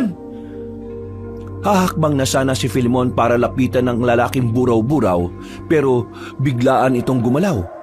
Sinunggaban noon ng tatlo ng mga taong kababangon pa lang at kinain nito ang kanilang kalahating katawan. Napasigaw na lang si Santino nang makita niya kung paano bumagsak sa lupa ang pang-ibabang bahagi ng katawan ng mga kanayo nila. Walang ano-ano, hinarap ng babaeng aswang sina Filemon. Nanggigigil ako sa inyo. Ang bango ng laman ninyo at nakakauhaw ang dugo ninyo. Sige, sumugod kayo rito sa amin. Tingnan natin kung hindi kita pugutan ng ulo. Bago mo pa magawa yan, papatayin muna kita, babaeng aswang. Bumuelo si Tio Nicasio saka lumundag. Alam ni Filemon na balak ng kanyang tiyuhin na pugutan ng ulo ang nasabing buraw-buraw, kaya sumugod na rin siya para makuha niya ang atensyon ng aswang. Napangisi lang ang nilalang nang makita niyang tatagain siya ng binata. Sa halip na si Filemon ang bibigyan niya ng pansin, napalingon siya kay Tio Nicasio. Gumanga ito at binalak sanang lapain ang tiyuhin ni Filemon. Bago pa noon magawa ng aswang ang kanyang binabalak, buong lakas siyang tinaga ni Filemon sa buntot. Napaangil na lang ang nilalang at napangisi rin ang binata nang makita niyang malalim ang naging sugat ng aswang. Nilungon siya ng buraw-buraw. Bago pa man makaatras si Filemon, hinambalos na siya ng buntot nito. Napamurang binata at dahil sa lakas ng pagkakatilapon niya, nabitawan niya ang kanyang itak. Napatitig siya sa mga tao at nanlumo siya nang makitang halos lahat sa kanila ay nakahandusay na sa lupa at wala ng buhay. Tio Nicasio, mag-iingat kayo. Iilan na lang tayo natitira rito. Santino, puntahan mo ang pinsan mo at umalis na kayo rito bago pa mahuli ang lahat. Paano kayo, Tay? Paano kung anong gawin sa inyo ng buraw-buraw na yan? Huwag mo akong intindihin. Ang importante ay makaligtas kayo. Mahal ko kayong dalawa. Sige na, puntahan niyo ang inyong pinsan. Hindi, lalaban din ako. Sandali, at hahanapin ko lang ang itak ko. Kung banda sa akin ang dalawang yan. Wag! Bitiwan mo ako! Pakawalan mo ako, buraw-buraw! Sige na, Filimon! Huwag ka na magmatigas! Isama mo na sa magtaka si Santino! Saktong pagkakita niya ng kanyang itak, napasigaw na si Santino. Pagkalingon ni Filimon, nagulat siya nang makitang nakahanda na ang buraw-buraw para lapain siya. Dahil dito, isinalampak niya ang kanyang itak sa bunganga ng nilalang para hindi nito maisara ang bibig niya at hindi siya nito makagat. Noon din, napahiyaw si Santino. Ibinaling naman agad ng binata ang kanyang pansin sa pinsan niya. Kuya Filimon, si tatay, nilalapan ng aswang. Iligtas natin siya. Wala tayong magagawa. Tumakas na tayo rito. Wala tayong laman sa mga buraw-buraw na yan. Kailangan makalis na tayo. Hindi ko iiwan dito si tatay. Kung gagawin mo yan, pati ikaw ay mabibiktima ng mga buraw-buraw. Ayaw ng tatay mo na mapahamak ka. Lumaban na lang tayo ng patayan. Ayun, may itak na tumilapon doon. Sandali, kukunin ko. Wag na nga. Kailangan makalis tayo rito. Habang abala pa ang mga aswang sa pagkain sa mga laman loob ng mga tao. Pero kuya, si tatay, paniguradong kakainin din siya ng mga aswang. Pabayaan na lang natin siya. Ang gusto niya ay tumakas tayo dito. At yan ang ating gagawin. Hinila ng binata ang kanyang pinsan para tumakas. Napalingon pa sila sa mga buraw-buraw at nakita nitong pareho kung paano kainin ng isang aswang ang laman loob ni Tio Nicasio. Napasigaw na lang ng malakas si Santino dahil sa nangyari. Pinakalma naman siya ni Filimon at ipinaliwanag na kailangang hindi sila makagawa ng ingay. Dahil naman sa biglang pagsigaw ni Filimon, napansin sila ng mga buraw-buraw. Nabahala ang magpinsan nang makarinig sila ng pagkaluskos at nang mapalingon sila, nakita nilang hinabol sila ng dalawang aswang. Mas naging mabilis pa ang mga ito at makaraan lang ng ilang sandali nasa likuran na sila ng mga ito. Akala ba ninyo makakalis kayo rito? Hindi! Kulang pa ang kinain namin. At kung kakainin namin ng mga laman loob nyo, paniguradong mabubusog na kami. Magagawa nyo lang yan kung mapapatay nyo kami. Yun ay kung magagawa ninyo. Nasa alanganin na kayong sitwasyon pero nagagawa nyo pa rin magyabang? Hindi bale, para-pareho lang naman ang lasa ng mga laman loob ninyo. Unahin na natin yung mas bata. Mas malasa ang laman yan, lalo na ang atay. Hindi sumagot si Filimon sa sinabi ng lalaking buraw-buraw. Napahawak siya ng maigpit sa kanyang itak at walang pagdadalawang isip na sumugod dito. Napaangil naman ang dalawang aswang dahil sa ginawa ng binata. Bago pa man makalapit si Filimon sa kanila, hinagupit na siya ng buntot ng babaeng buraw-buraw. Tinamaan pati si Santino, kaya pareho silang tumilapon at tumama sa bahagi kung saan merong mga tinik na kawayan. Ayos ka lang ba, Santino? Walang niya, lahat yata ng parte ng katawan ko, natinik ka ng kawayan. Ako rin, anong gagawin natin? Baka hindi na tayo makaligtas sa mga aswang na yan. Bahala na, gagawin natin ang lahat ng ating makakaya para makalis dito. Sandali, tutulungan kita makabangon dyan. Kukunin ko lang tong iilang tinik na nasa balat ko. Kaya ko na to, kuya. Magagawa ko naman. Ha? Natigilan si Santino. Namilog ang kanyang mga mata at sumenya siya kay Filimon. Nagtaka naman ang binata kaya tumingin siya sa bahagi kung saan sumenyas ang kanyang pinsan. Namulagat din ang kanyang mga mata nang makita niyang naroon ang dalawang buraw-buraw at nakangisi sa kanila habang naglalaway. Inakala ba ninyong dalawa na makakalis kayo ng buhay dito sa paanan ng bundok? Mga kampo kayo ni Satanas! Pinatay niyo mga kanayo namin, pati na si Tio Nicasio! Wala kaming pakialam. Ang importante, nabusog kami at nagkaroon kami ng sabat na lakas. Alam kong darating ang araw na may makakatapat din kayo. Mapatay man ninyo kaming dalawa. Pero kapag dumating ang panahon na naisilang na ang papatay sa inyo, mararanasan din ninyo ang ginawa niyo sa mga biktima ninyo. Bago mangyari ang sinasabi mo, ubus na ang mga tao dito sa buong bayan at mananatiling salita na lang ang mga binanggit mo. Pagkawika ng babaeng aswang, humanda sila para atakihin sina Filimon. Sumenyas naman ang binata sa kanyang pinsan na kumuha ng dulong bahagi ng kawayan na makakaya niya at merong maraming tinik. Napatungo naman si Santino. Pagkaraan ng ilang sandali, sinubukan silang sunggaban ng dalawang buraw-buraw. Pagkagat ng aswang kay Filimon, agad niya itong pinalo gamit ang matinik na dulo ng kawayan. Tinamaan ang buraw-buraw at nagawa siya nitong bitiwan. Nang makita naman ng binata na nahihirapan ng kanyang pinsan, dumampot siya ng bato at binito ang aswang. Nabitiwan noon si Santino, kaya gumapang agad sila para makaalis sa bahaging yon. Saktong pagkalabas nila, aatakin sana ulit sila ng mga buraw-buraw, pero biglang natigilan ang mga buraw-buraw at napatitig sa bandang likuran ni na Filimon. Nagulat naman ang magpinsan, pero bago pa sila makapagsalita, binalot sila ng makapal na usok. Ha? Anong nangyari? Anong gagawin mo sa amin? Kumalma lang kayo. Huwag kayong matakot. Nandito ako para tulungan kayo. Ang mga buraw-buraw, baka nasa paligid pa natin sila. Baka muli silang sumugod sa atin. Teka, sino ka ba? Ako si Tandandoro. Isa kong ermitanyong nakatira sa bundok. Huwag kayo matakot. Nailigtas ko na kayo mula sa mga buraw-buraw. Mabuti na lang talaga't nagawa ko kayong abutan. Nasaan na sila? Bakit naglaho sila at napuno ng usok ang paligid? Hindi sila nawala. Ang katotohanan, tayong nawala sa kanilang paningin. Ang nakita niyong usok kanina ay epekto ng aking sinambit na orasyong tagabulag. Kung hindi ko ginawa yon, baka inatake nila kagad tayo. Kaya ba bigla silang natigilan? Oo, siguro nagulat sila dahil nawala kayo sa kanilang harapan. Tayo na, habang hindi pa nawawala ang pisa ng aking tagabulag. Saan po tayo pupunta ngayon, Tandandoro? Oo nga po, paniguradong hanapin kami ng mga buraw-buraw na yun. Teka, si tatay nga pala, may pag-asa pa bang makuha namin ng bangkay niya? Dadaling ko kayo sa aking kuweba. Doon, ligtas kayong dalawa. Huwag na ninyong naisin pang balikan yon. Mapapahamak lang kayo at baka mahuli pa kayo ng mga aswang. Matalas ang kanilang pang-amoy. Ang importante sa ngayon, Santino, ligtas na tayo. Ay, siya nga po pala, Tandandoro. Ako po si Filimon. Ako naman po si Santino. Paano ba kayo napunta rito? Alam ba ninyo na delikadong lugar na ito? Maliban sa mga masasamang engkantong nakatira rito, tahanan din ito ng mga buraw-buraw. Sinundan po kasi namin sila eh. Kala namin kasi ahas lang ang gumagapang palayo at gumagawa ng bakas na daan. Yung pala, mga aswang na. Saan po ba nagmula ang mga buraw-buraw na yan?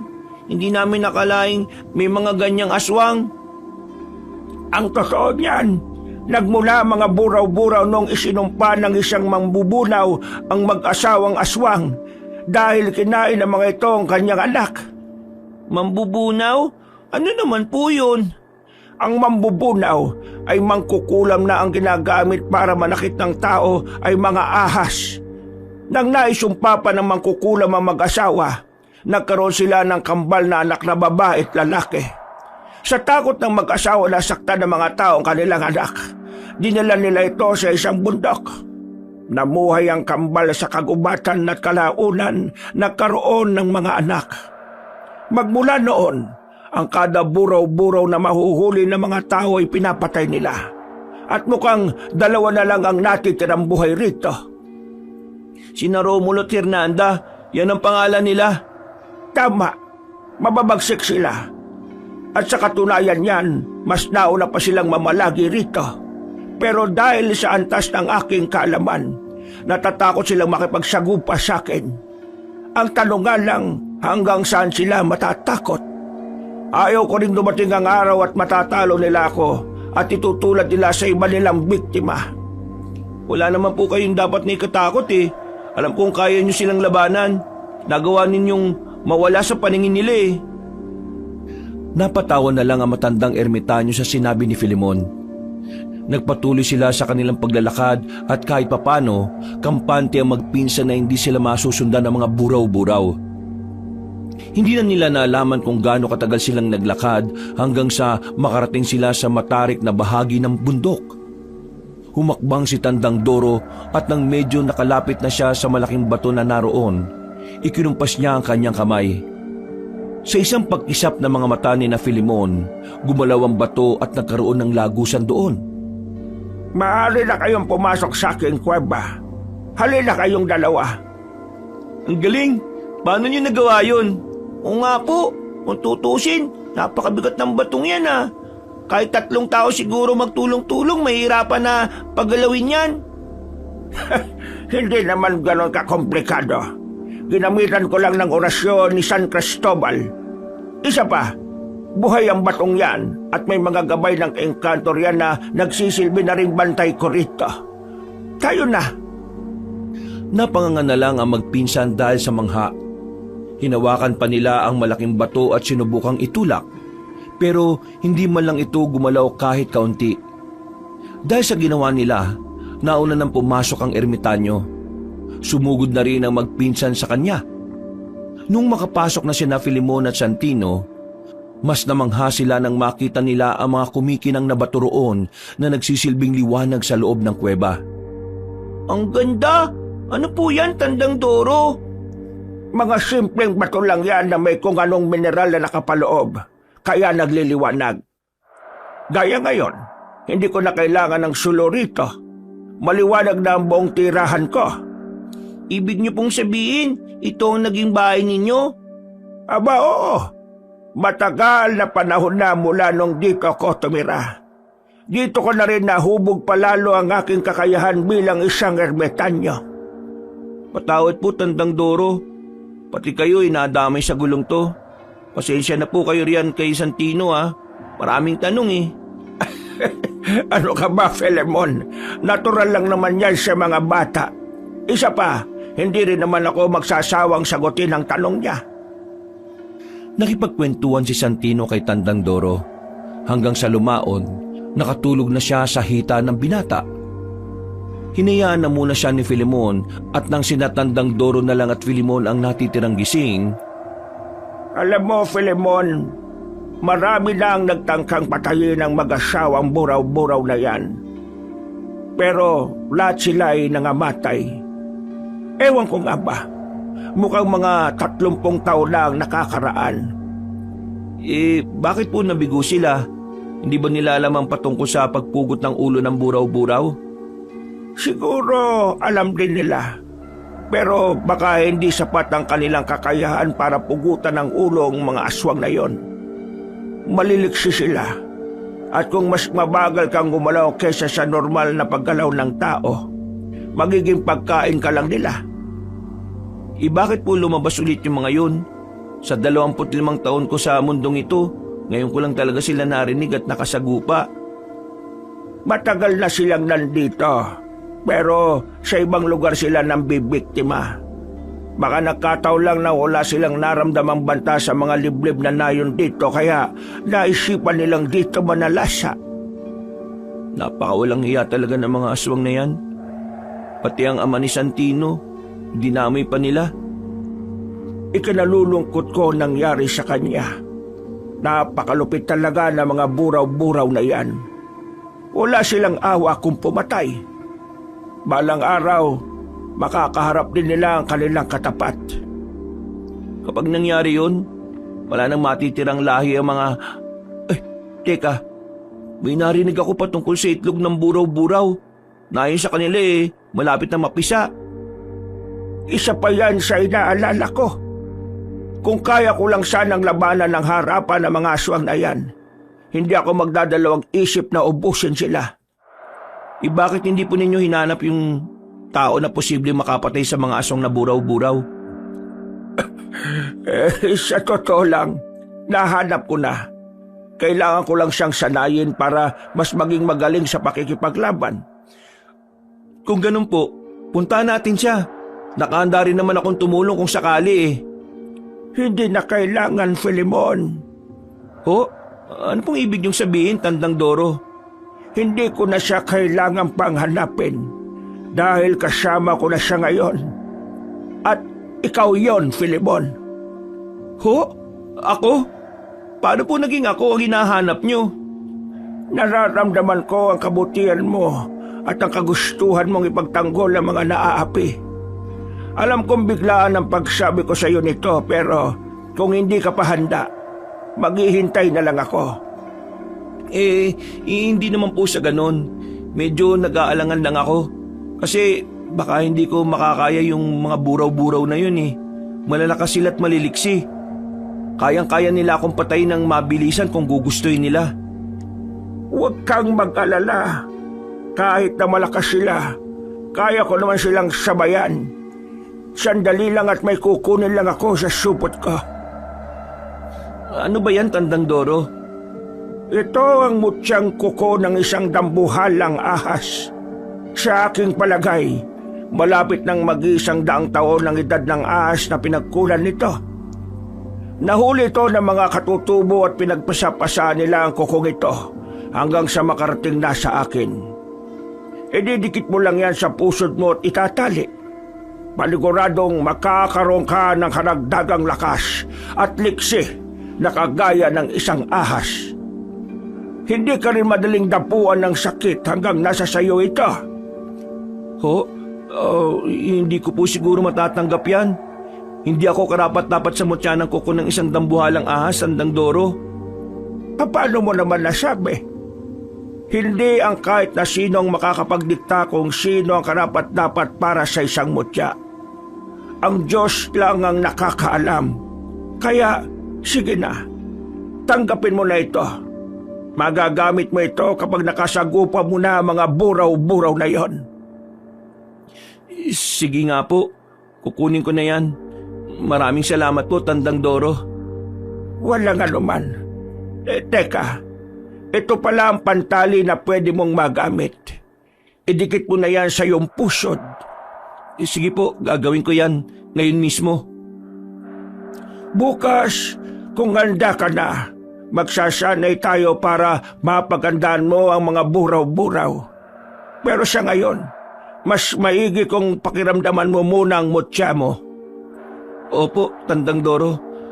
Parang may kuryente na nga pong dumadaloy sa buong katawan ko eh. Parang inaantok ako. Kahit anong oras po, pwede ako magsanay. Ang inaalala ko lang ay yung pinsan ko. Walang magbabantay sa kanya eh. Natural lang yan dahil naninibago ka. Bukas paggising mo, mapapansin mong madadagdagan ng lakas mo. At dito sa pinsan mo, pwede natin siyang patulugin na lang hanggang sa matapos ang pagsasanay mo. Po? Bakit po? Matagal bang magiging pagsasanay ko? Hindi ko alam. Pero base sa estadong pisikal at espiritual mo, mukhang mabilis kang matututo. Kaya, tsak na hindi aabutin ng 3 buwan ang iyong pagsasanay. Napalunok na lang ng kanyang laway si Filemon. Dahil nakaramdam siya ng antok, nagpasya na rin siyang matulog noon. Agad siyang nakaidlip dahil sa matinding pagod at hindi na niya naisip pa ang patungkol sa nangyaring pag-atake sa kanila ng mga buraw-buraw. Kinabukasan, paggising niya ay nanatili pa ring tulog si Santino. Naisip ni Filemon ang patungkol sa sinabi ng ermitanyo sa kanya. Kaya marahan na lang niyang pinahiga sa sahig ng yungib ang bata. Nang tumayo siya, nakita niya si Tandang Doro na naghahasa ng isang patalim. Nilapitan niyo ni Filemon at tinanong kung may ginawa na ba ang matanda kay Santino na tinanguan naman ito. Ano, Filemon? Handa ka na bang magsanay? Kumpara po sa pagiganti sa mga aswang na pumatay sa tiyuhin ko at sa mga kanayon namin, palagi po akong nakahanda. Kung ganon, tayo na. Iwan na muna natin dito ang iyong pinsan. Paano po si Santino? Baka po kung mapano siya rito. Walang masamang mangyayari sa kanya rito. Babantayan siya ng mga elementong nakatira sa batong nakatakip sa bukanan ng kuweba. Teka, saan po tayong pupunta para magsanay? Dadaling kita sa lugar kung saan ako sinanay ng aking maestro. Mas madali kang matututo ron. Kung ganun, tayo na po. Maaari na tayong umalis. Sige, kunin mo pala itong punyal. Ito ang gagamitin mo sa pagpugot ng ulo ng mga buraw-buraw. Ang punyal na ito ay minsan ko na rin ginamit noong patayin ko ang isang sinaunang aswang. Kinuha ni Filemon ang punyal at nagpasalamat sa matandang ermitanyo. Noon din, naglakad sila patungo sa dulong bahagi ng yungib at napalunok na lang ng laway si Filemon nang makita niyang may isa pang lagusan doon na nagliliwanag. Pumasok sila roon at napangangan na lang siya sa mangha nang mag-iba na ang kaniyang kapaligiran. Dito sa lugar na ito ako nasanay. At dito rin kita huhubukin. Huwag mong isipin ang oras. Hindi yan gumagana rito. Sige po, Tandang Doro. Nakaanda na ako para sa unang pagsasanay natin. Nagsimula sa pagsasanay si Filemon at ang bawat aral na itinuturo sa kanya ni Tandang Doro ay tinatandaan niya. Mula sa pinakaunang pagsubok na ibinigay ng ermitanyo hanggang sa pinakahuli ay nagawang mapagtagumpayan ng binata.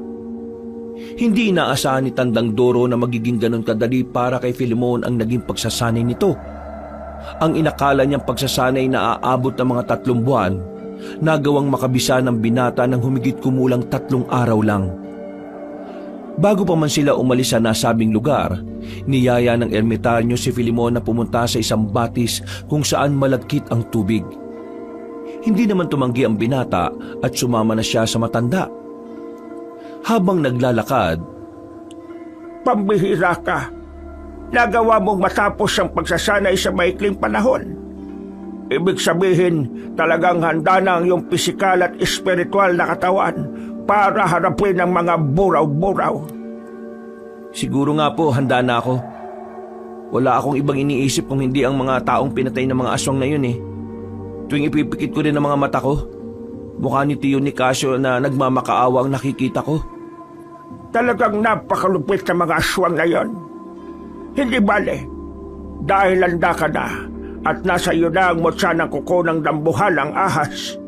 Paniguradong magiging madali na para sa iyo ang talunin ng mga yon. Sana nga po, Tandang Doro. Kailangan matapos na ang lahat ng ito para bumalik na sa normal ang buhay namin. Kawawa ang pinsan ko. Maliit pa pero ulila na sa mga magulang. Alam ko naman na hindi mo siya bababayaan. Isa pa, malaki rin ang tiwala ko sa iyo ng iyong tiyuhin. Siguro nga, kung hindi ko siya pinuntahan sa inyong bahay, baka nagtagumpay na sina Hernanda at Romulo sa kanilang binabalak sa inyo. Ang ibig niyo pong sabihin, bumaba ka sa kanayunan para ipagbigay alam kay Tio Nicasio ang nangyari? Oo, at agad din niyang sinabihan ng iba niyang mga kanayon. Siguro, lahat sila ay nabahala ng malaman na aatake na naman ng mga buraw-buraw. Hindi ko alam kung anong mararamdaman ko. Pero marami pong salamat. Utang namin ni Santino ang buhay namin sa inyo. Walang anuman, Filemon. Teka, malapit na pala tayo sa sinasabi kong batis. Bilisan na lang natin ang ating paglalakad at nang makalangoy na tayo riyan. Ano po ba yung epekto ng malakit na tubig sa atin, Tandang Doro? Abay, marami. Kapag ibinabad mo riyan ang iyong katawan, magkakaroon ka ng kabal at kunat. Marami ng mga antingero at mga dibino ang lumangoy dyan at lahat sila'y nagkaroon ng mataas na antas ng kabal. Kung ganun po, susubukan kong lumangoy dyan. Baka sakaling makuha ko rin yung bertud ng kabal na nagmumula dyan. Sige na, sabay tayong lalangoy dyan. Pagkatapos, maaari na tayong makauwi sa yungib. Ay, oo nga pala. Naiwan pala natin doon si Santino. Sige po, gusto ko na rin po makapagpahinga eh. Nang makalapit sila sa batis, naligo sila roon. Lumangoy sila ng halos 15 minutos at nagpa siya na ring umahon sa tubig. Sinabi naman ni Tandang Doro na kahit maikling panahon lang ang pagtampisaw sa tubig ng nasabing batis, ay magkakaroon ng kabal ang kahit na sino. Tayo na. Umuwi na tayo at nang makapagpahinga ka. Siya nga pala, sa susunod na araw, kabilugan na ng buwan. Paniguradong magiging aktibo na naman ang mga buraw-buraw. Huwag lang sila magkamali na magpapakita sa akin. Hindi ko sila ayaang mabuhay pa. Ang mga kagaya nila, nararapat lang na maging alikabok. Nang mga panahong yon, nagsimula na silang maglakad pabalik sa kuweba. Nung may makita silang liwanag sa hindi kalayuan, mas lalo pa nilang binilisan ang kanilang paghakbang hanggang sa makarating na sila sa tapat nito. Pumasok ka na sa lagusan para makabalik na tayo sa kuweba. Kailangan na nating kisingin ang iyong pinsan. Napatango na lang si Filimon saka naunang pumasok doon. Nang makapasok na rin si Tandang Doro, para silang hinigop nito. Makalipas lang ang ilang minuto, lumusot sila sa loob ng kuweba. Naabutan nila si Santino na himbing pa rin sa pagtulog. Kaya napatawa na lang silang pareho. Umalis kang walang alam sa pakikipaglaban at maging sa espiritual. Pero babalik kang mahusay at biyasada sa pakikipaglaban. Maraming salamat, Tandang Doro. Utang ko sa inyo ang lahat ng ito. Huwag kayong mag-alala. Gagampanan ko ng maayos ang kung anumang tungkulin na nakaata sa akin. Maraming salamat din at nakahanda kang gawin ang mga bagay na alam ko sa aking sarili na hindi ko na kaya. Masaya po ko kung mapapatay ko ang mga aswang na yon. Dinala nila ang takot sa aming baryo. At sigurado, ngayong laganap na ang balita patungkol sa kanila, ang bawat magulang ay nababahala na sa kaligtasan ng kanilang mga anak. Huwag lang sanang umabot na magaya kay Santino, mga bata. Alam kong hindi mangyayari ang pinapangambahan mo.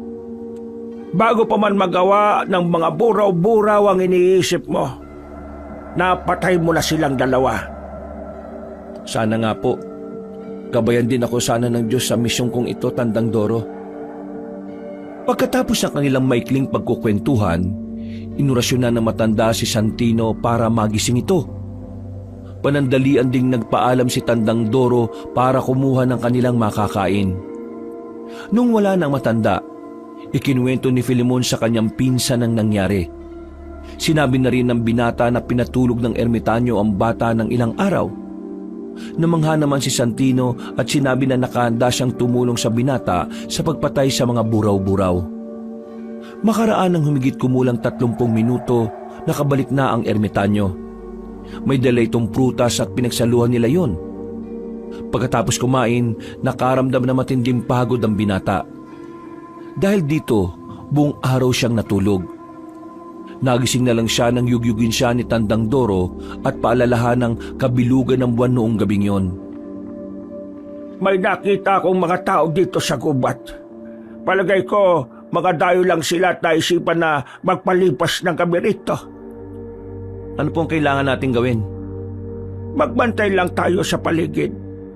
Gaya nga ng sabi ko, matalas ang pangamoy ng mga buraw-buraw. Maamoy talaga nila mga dayong yan. Sige po, magbabantay ako sa paligid. Para kung lalabas sa mga buraw-buraw para umatake, mapoprotektahan natin ang mga dayo. Kailangan hindi na madagdagan pa ang mga naging biktima ng mga aswang na yon. Sasama po ako. Ayoko maiwan dito sa kuweba. Ikaw ang bahala, Santino. Pero kinakailangang mag-ingat ka. Teka, bibigyan kita ng Bato mo. Para naman may pangontra ka sa mga masasamang elementong gumagala rito sa bundok. Naku, maraming salamat po, Tandang Doro.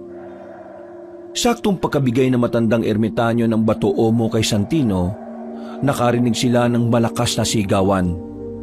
Alam nilang hindi madaling makapasok ang kung anumang ingay sa loob ng kuweba. Pero ng mga panahon na yon, dinig nila ang paghingi ng tulong ng mga tao. Dahil walang panlaban si Santino, binigyan na rin siya ng patalim ng ermitanyo. Mukhang nagsisimula na mga aswang. Tayo na talamin natin kung ano ang nangyari. Kinakailangang mailigtas natin ang mga dayo bago pa man sila magawang biktimahin ng mga buraw-buraw. Nakahanda na po kami, Tandang Doro. Tayo na po. Mukhang nakakagulo na sila. Siguradong nakita na nila yung mga asawang buraw-buraw. Mag-iingat kayo. Huwag niyo nga hayaan na magkaroon ng pagkakataon ng mga buraw-buraw na biktimahin kayo. Noon din, lumabas sila at hinalughog ang gubat doon. Hinanap nila ang kinaroroonan ng mga tao, pero hindi nila makita ang mga ito. Ayon naman sa ermitanyo, malamang daw na nagsitakbuhan na mga yon. 3 sila. At siguradong nagsitaka sila para makaligtas sa mga buraw-buraw. Pero alam naman nating hahabulin pa rin sila kahit saan sila magpunti. Yun na nga ang problema. Kaya kailangan natin silang mahanap at nang magawa natin silang protektahan. Tayo na. Santino, sumama ka sa kuya mo. Ako naman, doon ako pupunta sa banda roon. Agad na umalis sa matandang ermitanyo. Kaya nagpasya naman ng magpinsan na maghanap ng posibleng pinuntahan ng mga dayo. Nasa kalagitnaan na sila ng kanilang pagtakbo nang marinig nila ang pagsigaw ng isang babae at lalaki. Nabahala sila, kaya hinanap nila yon. Sa banda ron, kuya, may naririnig rin akong kaluskos. Sigurado kong inahabol sila ng mga buraw-buraw. Tayo na, bilisan natin ang pagtakbo at baka mahuli tayo ng dating. Sige kuya, mauna ka na dahil mas mabilis ka na sa akin eh. O sige, mag-iingat ka ha. Mga aswang ang kalaban natin. Ihanda mo na rin ang patali mo at nang may magamit ka kung sakali. Opo kuya, kanina ko po ito inihanda. Dahil sa pagkabahala, nauna nang tumakbo si Filemon. Nakasunod naman ng kanyang pinsan sa likuran niya. Kaya kampante siyang walang mangyayari sa bata. Nung papalapit na sila sa mga sumisigaw, Santino, ihanda mo sarili mo. Nakita ko na ang buraw-buraw. At tama ang kutob natin. Hinahabol nila yung mga dayo. Bakit dalawa lang? Akala ko ba 3 yung dayong pumunta rito? Iyan ang hindi ko alam. Malalaman natin yan mamaya kapag nakausap natin ang dalawa. Sa ngayon, kailangan natin kunin ang atensyon ng mga buraw-buraw. Baka magtagumpay sila sa kanilang binabalak eh. Paano natin gagawin yun? Sabihin mo, may tiwala ka ba sa akin? Oo naman, pinsan kita kaya malaking tiwala ko sa'yo. Kuya Filemon, bakit mo naman naitanong yan? Napangiti lang ang binata. Pinalapit niya sa kanya si Santino saka inilatag dito kung ano ang kanilang magiging plano. Dahil buo naman ang tiwala ng bata kay Filemon, agad na pumayag ito. Nasa kalagitnaan sila ng pag-uusap nang marinig nila ang malakas sa pagsigaw ng lalaki. Kasunod nito, napayak ang babae at tumingin ng tulong. Mukhang hindi maganda to. Tayo na Santino, mas lumapit tayo ron at isagawa na natin ang plano natin. Sige kuya, nakaandaan na rin naman ako eh. Mabuti kung ganun. Maging alerto ka lang ha, at huwag kang panghihinaan ng loob. Hindi kita pababayaan. Mas binilisan nila ang kanilang pagtakbo hanggang sa makita nilang kinakain ng isang buraw-buraw ang laman loob ng lalaki. Ang babae naman umiiyak at tumihingi ng tulong habang nakalumpasay sa lupa. Noong mga panahong yon, bagyang nagtago ang binata. Sinabihan niya na rin ang kanyang pinsan na magpapansin sa mga buraw-buraw para maalis ang pansin ng mga ito sa mga dayo. Noon din, humakbang si Santino. Samantala, inihanda naman ni Filemon ang kanyang sarili. Napahawak na rin siya ng maigpit sa kanyang patalim at hindi niya inalis ang kanyang paningin sa mga buraw-buraw. Uy, anong ginagawa nyo? Pabayaan nyo ang mga dayong yan. Iaalay ko na lang ang sarili ko bilang kapalit sa babaeng yan. Ha! Ang lakas naman ang loob mong magpakita ka rito nang mag-isa ka lang. Nasaan ang kuya mo? Huwag mong sabihing iniwan ka na niya. Hindi bale, masasarbang kami sa laman mo. Ang buong akala namin hindi ka na namin makikita ulit eh. Talagang hinahanap ko kayo. Gusto ko nang sumunod sa aking ami, ang isa sa mga taga-nayon na pinatay ninyo. Kung ganon, tamang-tama. Hindi pa namin napapatay ang babaeng yan. Kulang ang laman loob ng 2 dayo. Mabuti na lang at nakarating ka rito. Ate, tumakbo ka na. Ako nang bahala rito. Ligtas mo ang sarili mo. Napatango ang babae kay Santino at napatakbo ito nang hindi lumilingon. Nang wala na ang babae, napaangil ang 2 buraw-buraw. Humarap sila kay Santino at iginalo nila ang kanilang buntot. Habang nasa ganoong sitwasyon, maingat namang umikot si Filemon patungo sa bandang likuran ng mga aswang. Napangisi na lang siya at napasenya sa kanyang pinsan na aliwin muna ang 2 habang naghahanap siya ng magandang pwesto. Ngayong wala na ang babae, voluntaryo kang magpapabiktima sa amin. Ako na ang mismong papatay sa'yo. Sige, asawa ko. Gawin mo kung anong gusto mong gawin sa batang yan. Alam kong kahit sisigaw pa yan, ay wala nang tutulong sa kanya. Napangisi ang lalaking buraw-buraw habang pinapanood ng kanyang asawa na papalapit kay Santino. Nang makita naman ni Filemon na anumang oras ay susugurin ng kanyang pinsan ng aswang, humanda siya para sumugod sa mga buraw-buraw. Ngayon, makakatikim ulit ako ng laman ng isang bata. Matagal na rin ako noong huling nakapambiktima ng tulad mo. Santino, takbo na! Kami na bahala rito! Hindi po ako tatakbo, Tandang Doro. Tutulong po ako. Hindi ko akalain kasama mo palang matandang ermitanyo na yan. Hindi bale. Kumakain din naman kami ng laman loob ng matanda. Kahit amoy bulok na ang laman loob niyan. Ikaw ang uunahin ko! Tumakbo si Filimon para sugurin ng lalaking buraw-buraw. Sa hindi niya inaasahan, napalingon sa kanya si Romulo. Ngumiti yun at bago pa man tuluyang makalapit si Filimon, hinambalos na niya ito gamit ang kanyang buntot. Nagawang makailag ng binata, pero dahil sa biglang pangyayari, nabuwal siya sa lupa. Mag-iingat ka, Filimon! Opo, Tandang Doro, ikaw rin. Malakas ang babaeng buraw-buraw na yan. Kahit malakas siya, kaya ko naman siyang patayin! Huwag ka magmayabang, Tanda. Ngayon, inaamin mo na sa iyong sarili na mas mahina ka. Sumugod ang babaeng aswang kay Tandang Doro, kaya nilabanan niya ito. Tumulong naman ang bata sa ermitanyo para labanan ang babaeng buraw-buraw. Nakita ni Filimon ang nangyari, kaya mabilis siyang bumangon at binalaksa ng tulungan ng dalawa. At saan ka pupunta, binata? Tutulungan mo ang kasama mo? Tayong dalawa magtutuos! Sige, kung yan ang gusto mo, pagbibigyan kita. Bago matapos ang gabi, sinisiguro kong wakwak na ang iyong tiyan. Yan ay kung magagawa mo. Nandito kami para patayin kayong mag-asawa at hindi kami aalis hanggat hindi namin nagagawa ang aming pakay sa inyo. Umangil ang lalaking buraw-buraw at sa isang pagkisap ng mga mata ni Filimon, sinugod siya nito. Inihanda naman ni Filimon ang kanyang sarili at nang akmang sasagpangin na sana siya ng aswang, umilag siya at sinubukang saksakin ito. Napangisi na lang ang buraw-buraw nang gawin yon sa kanya ng binata. Ano akala mo? Madali mo ako masusugatan yan? Ha! Nagkakamali ka! Oo nga't hindi ka madaling masugatan, pero tingnan na lang natin kung magkaroon ako ng pagkakataon na saksakin ka ng mas malalim. At inakala mo bang papayagan kitang gawin yun sa akin? Wala kang magagawa dahil kaya ko na makipagsabayan sa lakas at liksi mo. Muling napaangil ang aswang. Bagyang gumalaw ang kanyang katawan at alam na ni Filimon na naghahanda na ito sa pag-atake. Inakala ng binata na lalapitan siya nito para kagatin. Pero bago pa man niya malaman ang totoong balak ng aswang, pinuluputan na siya nito. Sinikap naman ni Filimon na huwag niyang mabitiwan ang hawak niyang patalim at huwag itong tumarak sa kanya. Ilang sandali pa, napansin niyang parang may kung anong kakaiba sa naging galaw ng buraw-buraw. Napangisi na lang siya nang maisip na marahil dumidiin sa balat ng aswang ang kanyang punyal. At dahil sa lakas ng pagkakalingkis nito sa kanya, mas lalo pang nahiwa ang balat niya. Akala ko ba may sa kabalang balat mo? Bakit ngayon dinaramdam mo ang sakit?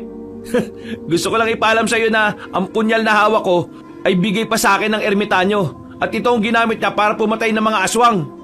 At dapat maging proud ka dahil ikaw na ang susunod na mamamatay gamit nito. Hindi ko papayagang mangyari yan. Ano akala mo sa akin, hangal? Sige, gawin mo kung anong gusto mo at gagawin ko rin kung anong iniisip ko. Talagang gagawin ko. Magpaalam ka lang sa mga kasama mo. Walang alam si Filimon sa binabalak ng buraw-buraw. Nakaramdam siya ng kaba kaya sinikap niyang magpumiglas para makaalis na siya sa ganoong sitwasyon. Ilang sandali pa, naramdaman niyang bagyang nagiging maluwag ang pagkakapulupot. Sinubukan niyang iangat ang kanyang kamay na may hawak na punyal. Sa hindi niya inaasahan, bago pa man magawa ni Filimon ang kanyang binabalak, ngumanga na ang buraw-buraw. At bigla siya nitong nilamon ng buo.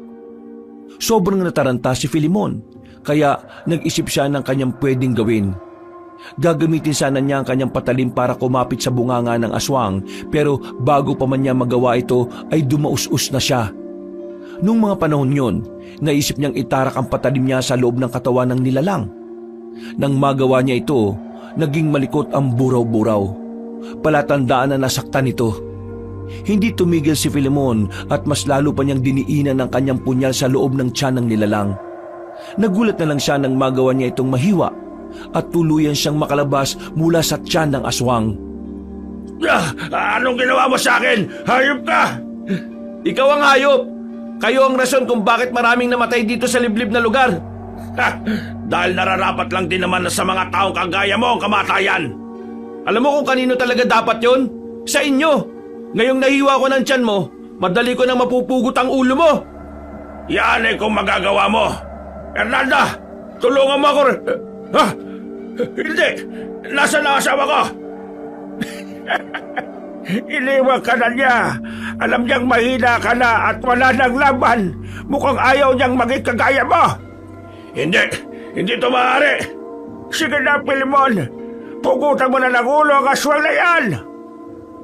Sinubukan pang manlaban ni Romulo. Pero nagawang makakyat ni Filemon sa kanyang katawan ng walang kahirap-hirap. Ilang beses din niyang tinangkang kagatin ng binata. Pero sa kada paggalaw niya'y natitigilan siya dahil sa sakit na kanyang nararamdaman. Hindi mo ba inaasahan na magagawa ko to? Bakit parang natigilan ka? Kung mapapatay mo man ako ngayon, paniguradong may isang buraw-buraw rin ang mabubuhay para patayin ka at ang iba pang mga tao na malalapit sa'yo. Tumigil ka na!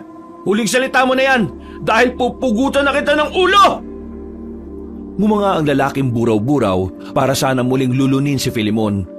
Pero bago pa man niya magawa ang kanyang binabalak, mas lumapit pa ang binata sa bandang liig ng aswang. Walang pagdadalawang isip niyang ginilitan ito. At kahit na nagwawala ang aswang, wala na itong nagawa dahil naging mahina na siya.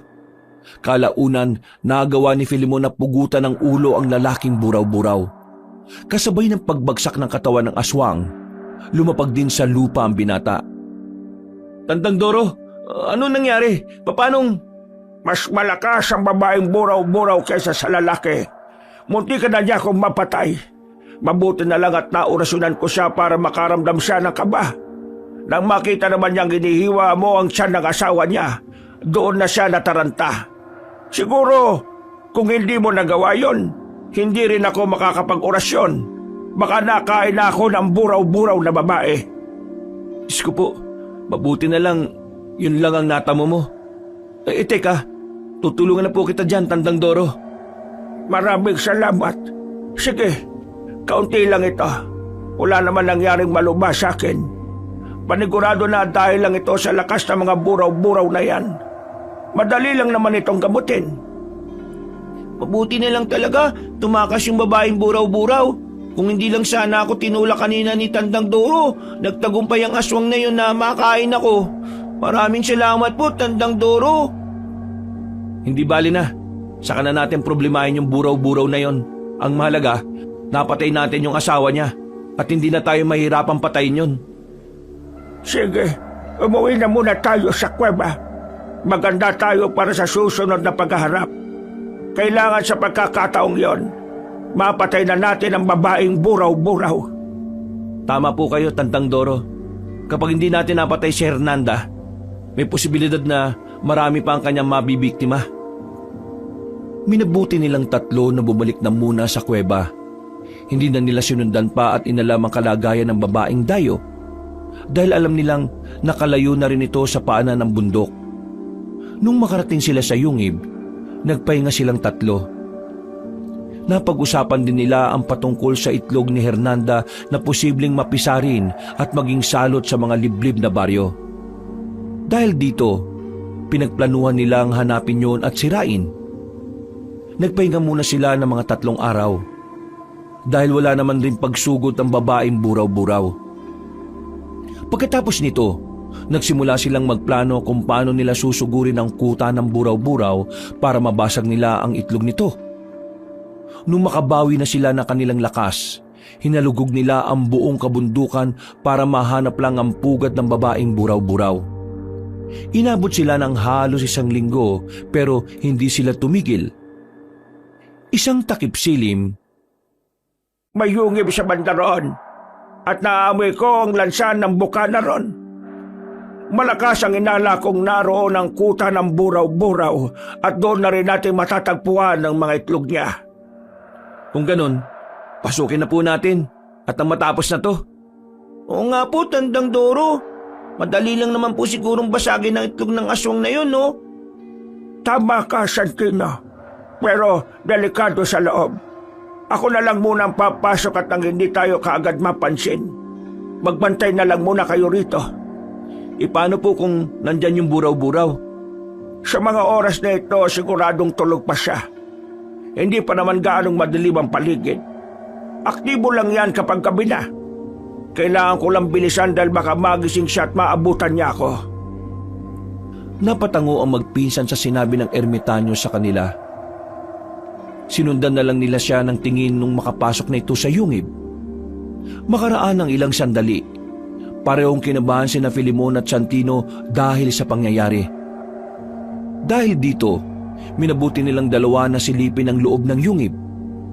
Nakita nilang maingat na naglalakad si Tandang Doro at napansin din nila ang isang bagay na naroon. Sigurado kung yan yung itlog ng buraw-buraw.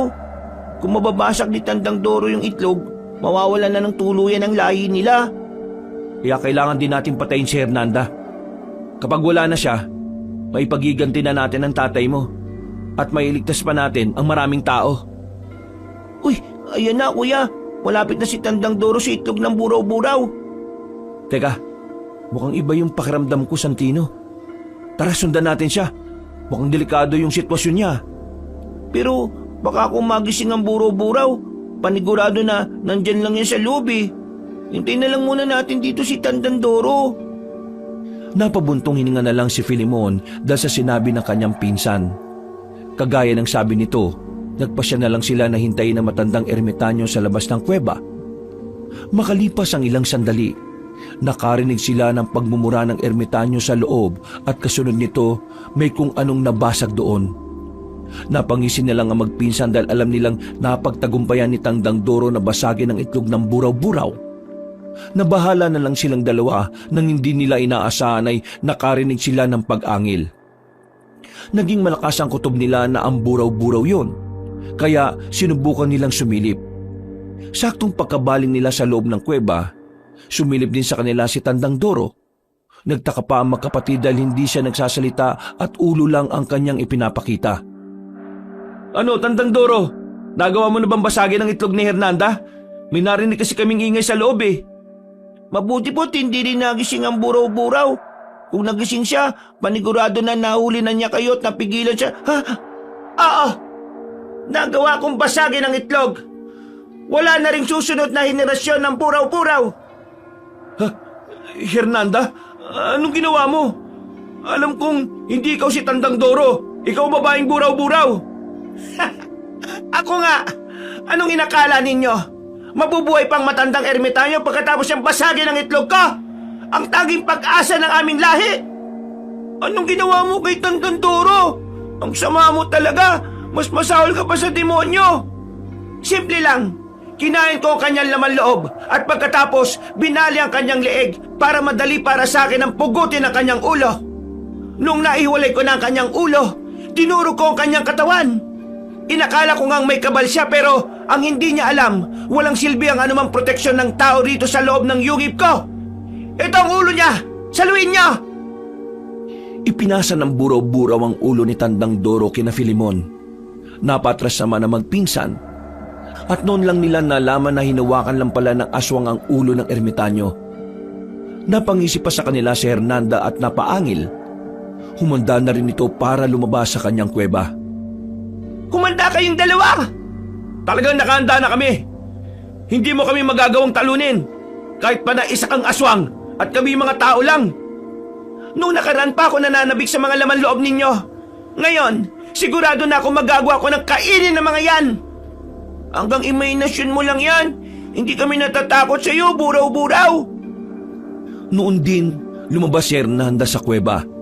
Duguan ang bunganga nito at maging ang kanyang katawan. Naganda naman ang magpinsan para sa kung anumang gagawin ng buraw-buraw sa kanila. Walang ano-ano, bumuelo ang aswang at sa isang pagkisap ng mga mata ni na Filemon, lumapit ito sa kanila. Umilag silang pareho, kaya hindi nagtagumpay ang aswang na masunggaban ng isa sa kanila. Santino, kailangan natin mag-ingat. Mukhang nag-ibayo na ang kanyang lakas. Panigurado na mahihirapan tayo nito. Sige, Kuya Filemon. Ano, nagulat ba kayo? Ngayon wala nang aking magiging anak. Nakahanda na rin ako makipagpatayan sa inyo. Bago pa man malaman na magpinsan ang gagawin ng buraw-buraw, bigla na nitong naigalaw ang kanyang buntot. Hinambalos nito sina Filimon at Santino, kaya pareho silang tumilapon. Napaangil lang ang aswang at mas lalo pang naging mabagsik ang itsura niya. Napaungol naman ang magpinsan, pero kahit papaano, hindi gaanong nasaktan si Filimon dahil sa kabal sa kanyang katawan. Agad siyang tumayo. Hinawakan niya ang kanyang punyal at tumakbo siya para sugurin ng aswang. Sinalubong siya ni Hernanda at sinubukan siyang kagatin ito. Bago pa man makalapit ng gusto ang buraw-buraw, nagawa ng makailag sa kanya ng binata. Ang liksi mo! Paano mo nagagawa yan? Huwag mong sabihin sa akin na... Ngayon mo lang pala napansin ang kakaibang gliksi ko? Bakit? Parang ahas na rin ba ako kung gumalaw? Matagal na akong maliksi at malakas. Ha? Kahit na ano pa man ang meron ka, kaya kitang durugin, kagaya ng ginawa ko sa ermitanyo. Anong akala mo? Hindi ko nararamdaman na meron kang tangang mutya. Kung hindi ako nagkakamali, may kukuka ng isang dambuhalang ahas. Wala ka ng pakialam dun. Kahit na ano pa man ang mutyang naririto sa akin. Iisa rin ang aking layunin, at yun ay patayin ka. Talagang napakabango ng laman loob mo.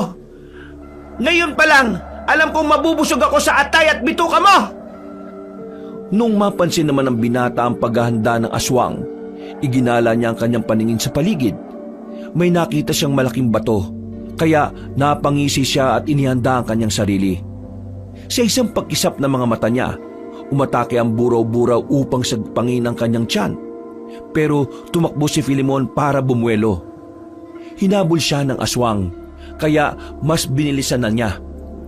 Bago pa man siya maabutan ng buraw-buraw, tumakbo siya at lumundag patungo sa malaking bato.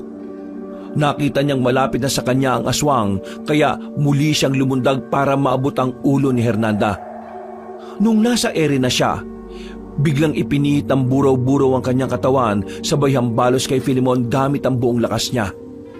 Hindi naman inaasahan ng lalaki na gagawin yun ni Hernanda. Tumilapon siya at tumama ang kanyang katawan sa isang malaking puno. Pagbagsak niya, napahawak na lang siya sa kanyang likod dahil sa matinding sakit. Anong akala mo? Hindi ko nababasa ang galaw mo? Tao ka lang, samantalang ako, isang mataas na uri ng aswang. Anong ginawa mo kay kuya? Manda ka sa akin, aswang ka. Kahit bata lang ako, kaya ko rin lumaban. Ha! Ang lakas talaga ng loob mo, bata! Halika rito! Maglaro tayo! Pupuluputan kita at dahan-dahan kitang papatayin! Huwag mong pakialaman ang pinsan ko. Ako ang harapin mo at tayong dalawa magtutuos. Kaya ko ito, kuya! Hindi ako papayag na pati ikaw ay mawala rin sa akin dahil sa kagagawan ng buraw-buraw na ito! Wag! Baka kumapano ka. Ako na lang bahalang umarap sa aswang na yan. Huwag kayong magtulakan. Pareho rin naman kayo mamamatay sa bandang huli. Pero yun nga lang, mas mauna ang batang ito. Halika bata! Lumapit ka pa rito! Huwag kang makinig sa buraw-buraw na yan. Pabayaan mo akong tapusin ng labang ito. Huwag ka nang sumali, Santino. Hindi nakinig kay Filimon si Santino. Nagsimula itong maglakad na parang wala sa kanyang sarili at dahan-dahan itong lumapit sa buraw-buraw. Napangisi naman si Hernanda, kaya nabahala na ang binata. Santino! Pinagsabihan na kita, hindi ba? Talagang hindi yan makikinig sa'yo. Tignan mo ang kanyang mga mata. Parang inaantok, hindi ba? Ha! Nagawa ko siyang hipnotismuhin at gagawin ko rin yan sa'yo. Pero bago yan, bubusugin ko muna ang aking sarili. Hindi! Hindi ako papayag! Gumalaw ka lang ng kaunti. Titsakin ko sa'yo na bubulagin ko ang mga mata mo. Puro ka na lang naman pananakot. Mahina ka pa. Kung nagawa kong patayin ang matandang kasama nyo, magagawa ko rin yan sa inyo. Ibinaling ng buraw-buraw ang buong pansin niya kay Santino. Umangil ito at nang makita ni Filimon na gumagalaw ang katawan ng aswang, pinilit niya ang makatayo. Nang magawa na niya ito, tumakbo siya ng mabilis saka lumundag para bumuelo. Nagawa niyang kumapit sa katawan ng aswang na malapit sa kanyang ulo. Sinubukan pa siyang tabigin ni Hernanda, ngunit hiniwa ni Filimon ng isang braso nito. Namangha pa ang binata nang magawa niyang putulin yon. Napaangil ang aswang at natigilan, kaya hiniwa na rin ni Filemon ang kabilang braso niya. Hindi ko inakala na kung anong kunat ang balat mo sa katawan siya namang lambot ng mga braso mo. Ha? Anong ginawa mo? Pagbabayaran mo ito ng mahal! Sa halip na atakihin ang bata, nagwala si Hernanda at sinikap niyang ibalibag si Filemon. Pero dahil malakas ang pagkapit ng binata, hindi nito nagawa ang kanyang plano. Upang mahulog si Filemon, sinubukan ng aswang na ibangga ang kanyang katawan sa mga puno roon. Napailing na lang si Filemon, at dahil sa bertud ng kuko ng ahas, hindi siya bumagsak. Ano nga sabi ko sa'yo? Bubulagin kita? Ha! Ang lakas ng loob mo! Akala mo ba'y magagawa mo talaga yan? Ipinihit ng buraw-buraw ang kanyang ulo, hanggang sa makaharap na niya si Filemon. Ngumisi ito at ngumanga ng napakalaki. Alam ng binata kung ano ang plano ng aswang, kaya lumundag siya saka kumapit sa pinakamalaking puno. Na mga panahong yon, may nabaling sanga sa puno. Kinuha niya ito at muling lumundag patungo sa buraw-buraw. Hindi inaasahan ng aswang ang kanyang gagawin, kaya hindi na ito nakailag pa. Buong lakas na itinarak ni Filemon ang sanga sa mata ni Hernanda. Napasigaw ng malakas ang aswang.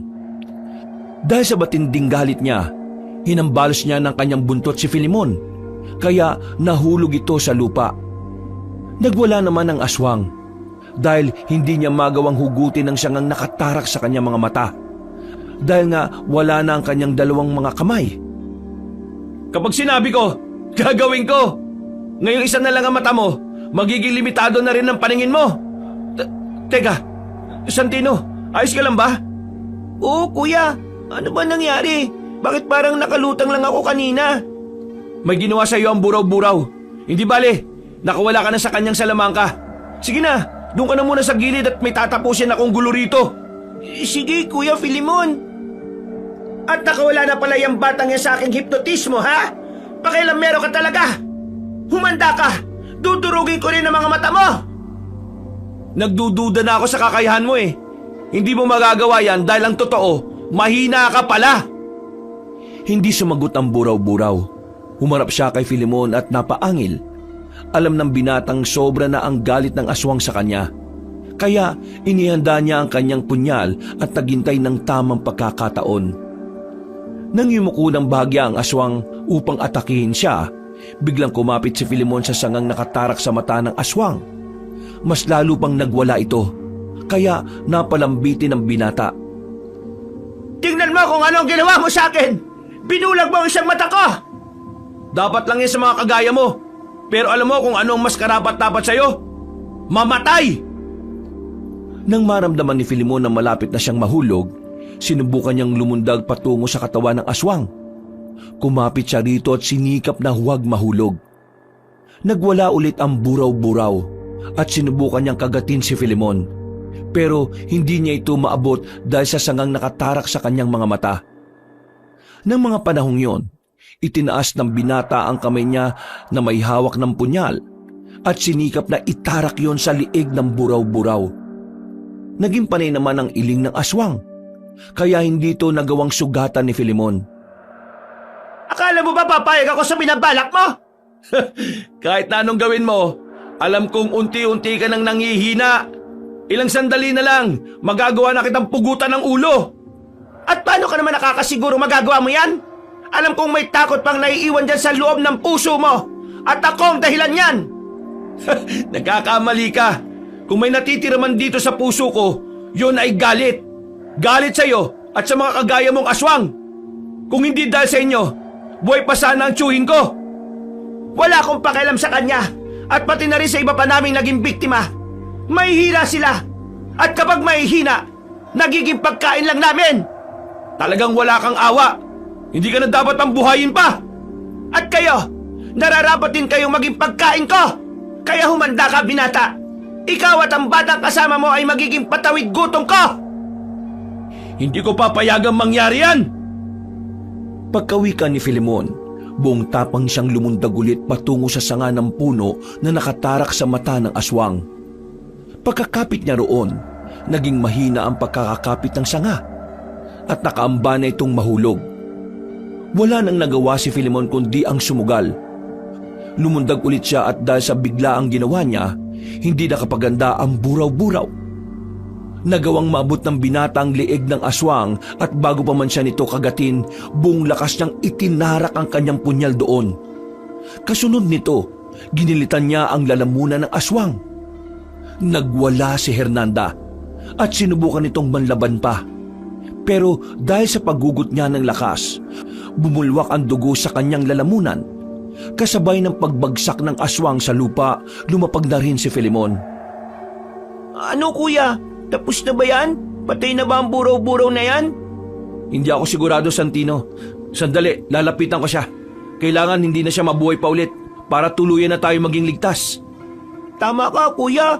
Bugutan mo na ng ulo yung buraw-buraw na yan para wala na talagang tsansa na mabuhay pa.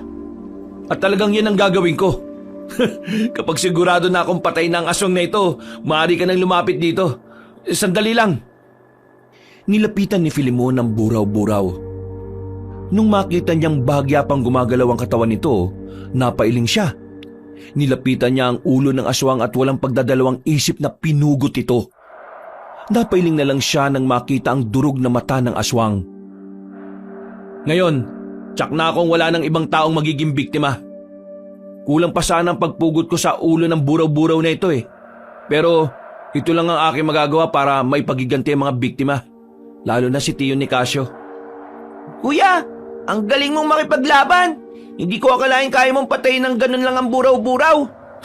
Buwis buhay ang ginawa mo ah. Ginawa ko yun para sa'yo. Kung hindi ko pinursigi ang pagpatay sa buraw-buraw na yan, at kung naging mahina ako, baka ngayon, nasa tiyan na tayo ng aswang na yan. Mabuti nga't napugutan mo na siya ng ulo. Wala na siyang pagkakataon para makapambiktima ulit. Salamat talaga, Kuya Filemon. Oh, para saan naman yan? Sa pagprotekta mo sa akin, sa pag-aalaga. Kahit na wala na si tatay, kampante pa rin ako dahil kasama kita. Alam ko sa sarili ko na hindi mo ako pababayaan. Kaya nagpapasalamat ako sa iyo. Dahil sa matinding pagod ni Filemon sa naging laban niya sa buraw-buraw, napalumpasay siya sa lupa. Habang nasa ganoong sitwasyon, lumapit sa kanya si Santino. Napatitig pa ang bata sa katawan ng aswang saka naupo rin ito sa kanyang tabi. Ilang sandali pa, napatitig kay Filemon si Santino at napabuntong hininga. Oh, bakit parang ang lalim ng iniisip mo? May problema ba? Patay na ang buraw-buraw. Kuya, gusto ko pong umuwi na tayo sa nayon natin. Gusto ko pong doon tayo maniraan. Siguro naman, ligtas na tayo ron. Oo naman, Santino. Dahil wala na mga buraw-buraw, siguradong ligtas na tayo at wala na magiging salot sa buhay natin. Oo nga kuya. Sayang naman ng bahay natin doon kung pababayaan na lang natin. Isa pa, yun lang din ang alaala ni tatay eh. Gusto ko, alagaan natin ang bahay at gamitin na rin ng lupain. Kung yan ang gusto mo, sige, yan ang gagawin natin. Kahit na anong oras, kaya naman natin bumalik dito sa lugar na to eh. Tama kuya, wala na rin naman magiging panganib sa atin kasi patay na sina Hernanda at Romulo. Kung meron man, mga elemento na lang. Pero alam kong hindi nila tayo sasaktan kasi nirerespeto naman natin ang kanilang tirahan eh. Nagpahinga na lang silang dalawa sa loob ng yungib. Mabuti na lang at hindi yon sinarhan ni Tandang Doro nung umalis sila. Kaya nakapasok pa sila roon at nakapagpalipas ng gabi. Kinabukasan, maaga silang nagising. Sinubukan nilang balikan ang bahagi kung saan naganap ang unang laban nila sa mga buraw-buraw. Nagbabaka sakali silang mahanap nila ang bangkay ni Tio Nicasio roon. Pero hindi nila ito natagpuan. Hinayaan na lamang nila ito at nagpasya na silang bumalik sa kanilang nayon. Pinuntahan din nila ang bahagi kung saan nila iniwan ang kanilang sisidlan ng tubig, pero hindi na nila ito nakita. Nung naroon na sila sa kanilang baryo, nalaman nila na halos walang mga tao roon. Pumunta kasi ang mga yon sa bayan para umiwas sa pananalasa ng mag-asawang buraw-buraw. Magmula noon, namuhay sina Filemon at Santino sa nasabing baryo. Kung narito lang sana ang tatay mo, paniguradong masisiyan siya dahil wala na mga salot na nagbigay ng takot sa atin. Yun nga rin po ang iniisip ko, kuya eh. Siguro, ipinagmamalaki rin niya tayo dahil natalo natin ang mga buraw-buraw. Hindi ko akalain na kahit mababangis sila at walang konsensya kung pumatay, nagawa pa rin natin silang patayin. Kaya nga Santino siguro itinadhana ng Diyos na makilala natin si Dan ng Doro. Siya ang naging tulay para mabigyan natin ng katahimikan ng mga liblib na nayon dito sa atin. Ay, sayang nga lang no, namatay siya. Nakakaawa pa yung kanyang naging sitwasyon. Siguro nga kung di mo ako pinigilan pumasok, baka pati ako ganun din ang naging kapalaran. Ewan ko nga ba, bigla kasing lumakas yung kabog ng dibdib ko nung mga panahong yun eh. Parang may nagsasabi sa akin na pigilan ka. Kung ano man yun, dapat din tayo magpasalamat sa kanya. Kaya nga Santino, baka nga si Tio Nicasio yun Kung ganun, totoo nga yung sinasabi nila na binabantayan tayo ng mga yumao nating nagmamahal sa atin. Oo naman. Alam kong mahal tayo ni Tio Nicasio kaya kahit wala na siya, ginagawa niyang lahat para mabantayan tayo. Ay, ewan ko nga ba kuya. Parang masamang panaginip lang ang lahat ng ito, no? Parang hindi ko pa rin mapaniwalaan na wala na si tatay. Ako rin. Hindi nga rin ako makapaniwala Simpleng tao lang tayo na nakaharap ang mga malalakas na aswang. At nakasama pa natin ang isang ermitanyo. Sino ba naman na mag-aakalang ito mangyayari sa atin? Napatawan na lang ang magpinsan dahil sa kanilang naging karanasan. Sinubukan nilang kalimutan ang mga mapait na nangyari at itinuon ang pansin nila sa paglinang ng naiwang lupain ng kanyang tiyuhin. Natapos na rin kasi ang tagtuyot, kaya hindi na sila nahirapan. Makalipas ang maraming taon, lumaki na rin si Santino. Si Filemon naman ay nakapag-asawa ng isang taga-syudad. Dahil ayaw niyang mapahiwalay sa kanyang pinsan, minabuti nilang mag-asawa na manirahan na lang din doon sa baryo kung saan sila lumaki. Kahit papaano ay natuwa naman si Santino dahil sa ginawa ng kanyang kuya Filemon. Dahil kahit na may pamilya na ito, ay hindi siya nito pinabayaan. Mga kabangers, mga kayanggaw, si Kabanong po. Siya nga pala, bago ako magwakas, pwede pong humingi ng konting kahilingan. Sana po pagkatapos yung manood nito, bisitahin nyo rin po yung isang channel natin, yung Pamela Clamil. Doon sa channel na yon, nagnanarrate po ako bilang si Lolo Pael. At minsan, ako po bilang Kabanong. Kaya sana po ay mabisita nyo rin yon at huwag nyo rin pong kalimutan na mag-subscribe at mag-comment na rin. Maraming salamat. Wakas.